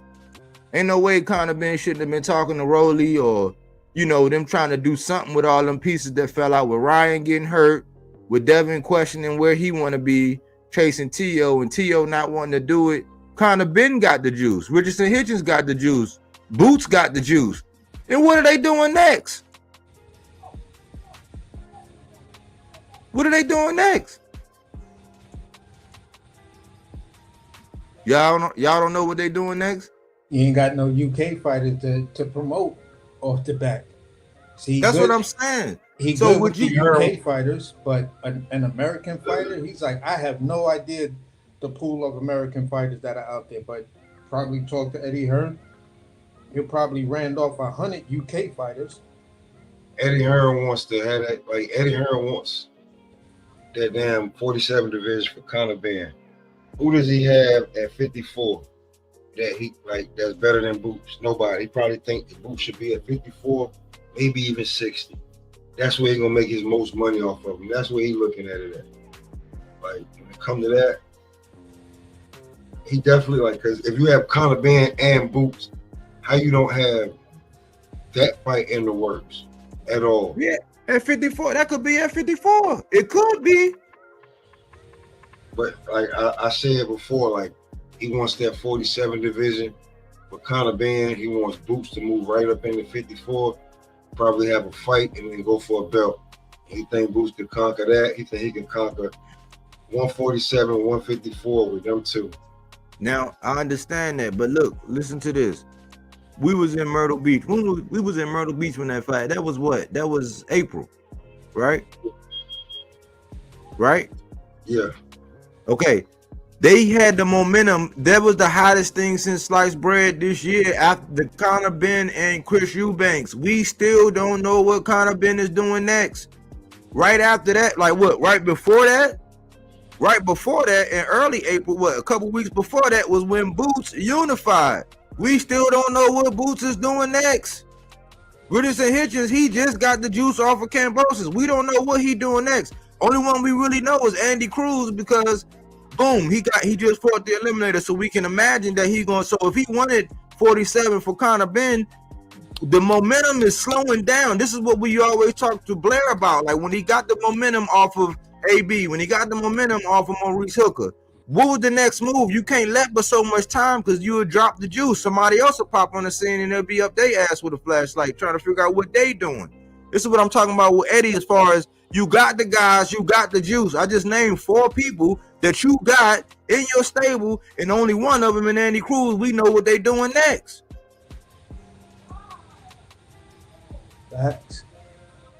And that's the issue because they even asked Eddie about both of the options for Richardson Hitchins. They said, yeah, he earlier in Puerto Rico, he directly called out Devin Haney after that fight. Then he just called out Teofimo Lopez right here, right tonight, and doubling down on the Devin Haney call out. So what's next for Hitchins? Then you just start telling us of a great talent and yada yada yada, and you saying all things are possible, but you're not saying what is actually going to be doable. Right. You feel what I'm saying? I don't want to hear after a good performance like that of all things possible. You feel what I'm saying? You know that T.O., all the talk of T.O. getting a Boots fight, Boots turned that down. So T.O. generally has nothing on the table. Your guy just called out T.O. right then and there. Tio is a problem child for you. You can kill two birds at one stone by just feeding Tio to Hitchins.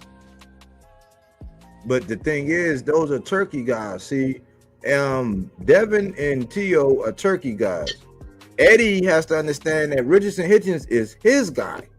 Tito Mercado is his guy. Diego Pacheco is his guy. We still don't even know what Diego. Well, we know Diego Pacheco. I think he's about to fight McCumbee. But yeah, he got something. But like Eddie is stuck in between a rock and a hard place because he's trying to wipe Turkey's ass and satisfy the Haney's. When Richardson Hitchins is your fighter or was your fighter, he was your priority. So even though Devin got the name and he got, you know what I'm saying, he probably got the bigger fan base with what he got going on right now, he needed to treat Richardson Hitchins like he was the guy and bring them to the like, listen, man, if you want this, he called you out, he set it up. This is off of his work, not off of your last performance, but this is off of his work and what he just did. This is my guy. Let's sit down and make this shit work. Yeah, the problem I have is, you know, fan bases to me are won and lost with performances because of the thing we all often talk about constantly is that recency bias. You feel what I'm saying? Devin's fan base may be strong at its core, but as far as wanting to see him in a big fight, there's a huge reluctancy in that. You feel what I'm saying? So his fan base is shaky right now. Richardson Hitchins, from his performance and as the days go by, let's say the first 14 days, in that he's going to get a push in the number of fans that are gonna want to see him again because they like, yo, he just did Kambosos dirty. Like he just outclassed him, outboxed him. Every side of what you want to see, he did, and he did it better than, you know, Devin Haney, Lomachenko, and Teofimo, who lost to him. So when you have that type of momentum, you feel what I'm saying? For me, it's like, look, the recency bias is right there. He had a great performance. Go back to the performance before that. That was a solid, good performance. You feel what I'm saying? In beating a guy that I myself have to admit I didn't think he was gonna beat. You feel what I'm saying? And you put on a solid, good performance in that fight. So you got two solid performances to put in the bank as a cachet. Teofimo Lopez is coming off a bunch of shaky shit. He's coming off of whatever, and Devin is questionable right now. Whether people are going to want to tune in and see him, even though his fan base may be bigger than Richardson Hitchins, but it's a performance anxiety. Nigga, you got ED or EB. You feel what I'm saying? Boxing erectile dysfunction or some shit like that. You feel what I'm saying? So that shit, nigga, you crazy as hell, AC. I think, to be truly honest with you,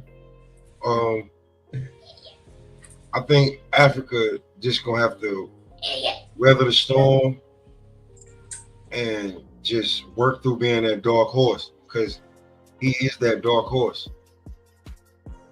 Say what you want, say what you feel, but you know what's gonna happen if you get in there with him, man. You ain't prepared.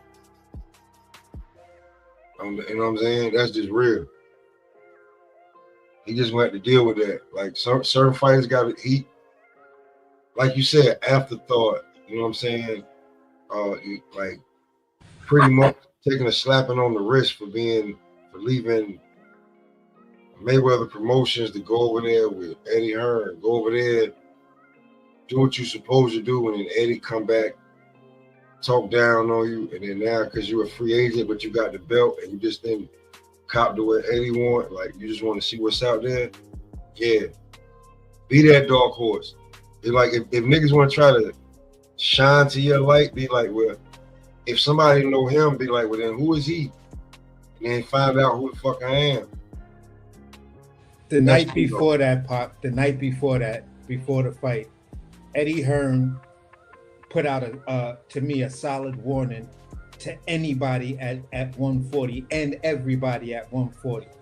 He told everybody, listen, if you think you're going to go in there and beat Richardson Hitchins in a boxing match, you're going to get dominated.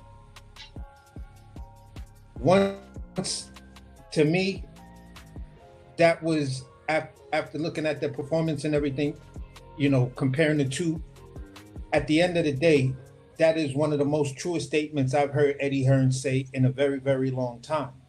Why you would let him get away from you after that and not give him a crazy offer for him to stay, and then you could build on the success you're having with him. Yeah, I get it that Dev and Tio are Turks guys, but you're the official liaison. You feel what I'm saying? Maitre D, you know, the Merovingian of boxing and the Turk right now. I'll say this before I go. You know, we hate it. That's why we started looking at the new fighters.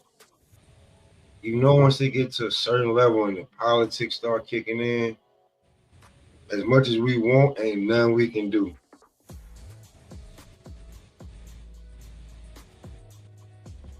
So right, you basically saying, Richard, you basically saying low key Hitchinson made it. He yeah. Why everybody like attaching themselves to him right now? He looked good in his hometown, like on the like low key. Like remember, like did y'all see like the Knicks gave him an honorary jersey with his name on the back of it? That was big before the Knicks got eliminated in the playoff. That was big, bro. But you got a leader out here, but fuck tuberculosis. He already came out talking about how the dude only sold 2,000. I'm like, you know what? You a piece of shit because you were just crying for Keyshawn. And how long is people going to talk about this and that? But then you come out with some numbers. But it's so, you know what's so crazy is he always get on people about how you know the fucking numbers because the zone don't put out numbers. It's like, well, I ain't no genius, but Matchroom and the zone, that was with Richards and Hitchins, but here you go coming out with some dumbass numbers. The only one on YouTube talking about some fucking numbers. But the same one that'll try to headline some shit about being on code. That's what I'm asking. Why is everybody trying to attach themselves to Richards and Hitchins and his stardom? Go do something, move around. And to close it out for me, Richards and Hitchins got the leverage. You know why? Because there's two other belts over there with the PBC. And you making me an afterthought over here, and now I gotta have a threesome to get with Turkey. It look like I'm not wanted. So why the fuck wouldn't I peek my head out and see what my options are? It's two belts over there. And I got a history with Floyd over there. I done proved myself. It'll be like the prodigal son coming back home. You ain't know what to do with me. You showed me, but look, I rose to the top like cracking the pot. So it's two belts over there. I got history with Gary Antoine from the amateurs if you want to use that. And me and Sabril, I was supposed to be an eliminator with Pyro to see Sabril. Sabril got to mix up with Puello, and ain't no history with Puello, but Puello is a two-time champ. If Matias win, he'll be a two-time champ. So I got two options over there, but I'm an afterthought behind Devin, who ain't got shit going on but name calling and clout chasing, and Tio, who don't know what the fuck he want to do. Yeah, I might be looking at moving out. It's my option. That's how I feel. And like when you say like on some real shit, you say go over there like this to go at like PBC, like Floyd got that new young team with all them young boys over there. Yeah, get you some I mean, I ain't necessarily saying Floyd, because I mean, you know, he might have some resentment, but I'm saying, listen, go sit down and have a cup of coffee. Well, the last time he said he spoke to Floyd, he said Floyd was trying to get him to come back. And if Eddie Hearn going down, push him over there, like, because you already see what it, you just came out and said I was broke, and then you give Devin more respect than me, and Devin already showed how unloyal he was. He showed you. The Eddie built this man up, and he ran over there He ran over there to Top Rank to get the Undisputed, and then he started playing like hide the salami with Turkey in them. So it's like he showed you. I didn't show you I was unloyal. All I'm doing is testing free agency. Why do Devin get to jump around acting like I got my own promotional company? Because don't act like we ain't seen the riff when he was trying to get the tickets, and he was like, man, listen, you're not one of my fighters right now. Like when he was trying to get in the fight, he was like, listen, he called me up at like 5 o'clock in the morning. I'm like, what is it? Like, you're not with me. Like, you don't have priority right now. Don't act like we ain't seen that. So now he back in the mix, but they're treating Richardson like an afterthought. That's writing on the wall. Absolutely. But yeah, that's it, man. I just thought that I would highlight the snakes that got cut in the grass, and I hope Gary, man, Gary, don't let them use you like that. You my guy, man. Like, don't let them, because if they're gonna give you publicity, make the motherfuckers give you publicity at all times, not just when they're weaponizing you to shit on another black fighter. However y'all want to land y'all playing, y'all could do it. Bro, I say this. I feel you on that. Don't be no damn pawn, bro, when you're a king. And that note, I'll leave it at that one. Yeah. AC Body, man. I'm gonna holler at y'all, man. Body, Yeah, appreciate you letting me pull up, bro. Word. For me, Right. it's at the end of the day, it just comes down to the bullshit, and I don't even call this the politics of boxing. It's just the underlying. I'm gonna try to derail you, and I'm gonna keep attacking you so people will have an idea of your own worth. Like, oh, he don't deserve this fight, and what has he done, and this and that. They're gonna start to make these type of arguments about you. You feel what I'm saying? But again, big shout outs to you, Body, because Hitchins is definitely one of your guys, because you've been putting stakes in the ground about him a lot. You have a strong talking point that says he never fought anybody, as he was raised in boxing with an upside down record and things like that. That's telling you he's doing it from the mud on 2 different occasions. At the end of the day, fair warning to this new talking point that is now becoming weaponized. You feel what I'm saying? Now it's a weaponized talking point of being on code, because we're picking and choosing who we're going to be on code for. And right now it's looking like people are being on code for the wrong guy instead of being on code for the sport and the right guys. Right. So if you're going to be on code, don't be on code for any individual, be on code for the sport. Exactly. And Couldn't have said it better, AC. Definitely. And great show, Body. You feel what I'm saying? People, again, like, subscribe, hate, but make sure you participate. I'll check you out on the next one, man. For real. All right, man. Enjoy your evening, bro. You too. All right.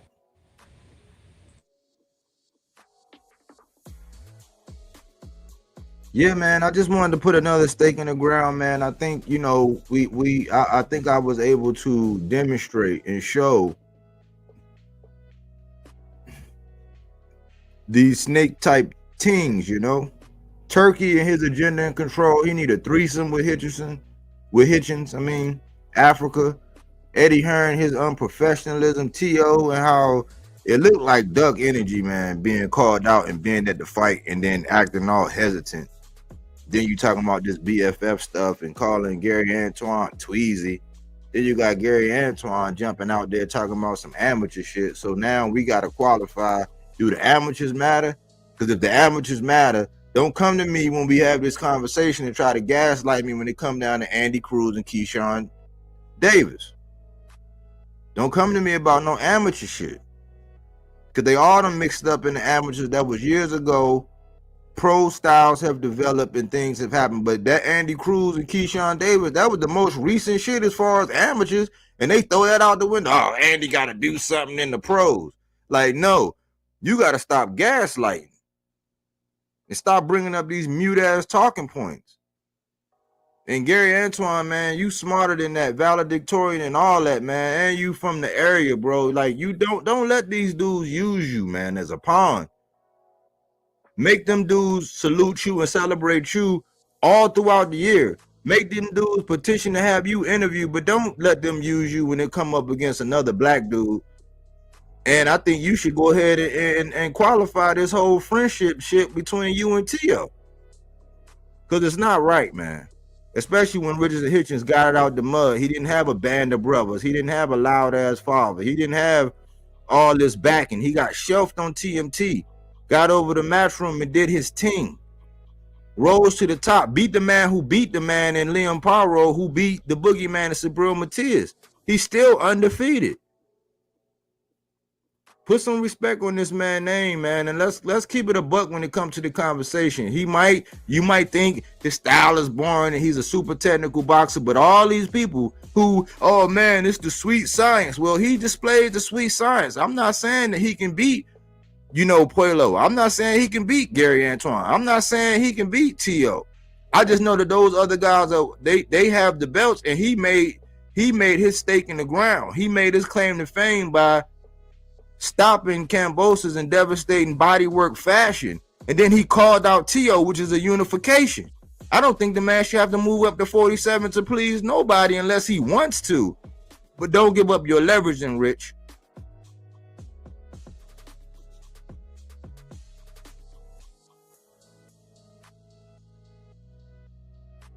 You were. Like, comment, subscribe, support the channel. My Cash App work. My super chat work. We do that body work over here. We don't take things for face value. We do body work. This is fruits and veggies, not that Reggie. This is fact-based content, not opinion-based. I always say, stop me when I'm lying. When you hear me say something and I'm lying, I'm way off base, stop me. Check me. We don't do yes men over here. We disagree all the time. We just know how to do it. Hopefully you was able to get something, put it in your rucksack so you can march on with it. You know what I'm saying? I'm trying to be more consistent with my lives. I'm saving my real videos for things that really, really matter. But I gotta speak and put my fingerprint on the conversation around boxing. Hopefully the conversation gets better and you stop allowing these narcissists to gaslight you into jumping on all these different narratives and just slandering people. And stop this toggle switch on again, off again code shit that we do in the sport of boxing. Either you own code for the sport or there is no code. Thanks for choosing Bodywork Boxing. We don't take things for face value. We do that body work. He didn't want to box. He wanted to actually prove that he could punch with you. He was like, what the fuck is this nigga? Right? Oh, okay, you want to go to sleep. You tired. Welcome to Bodywork.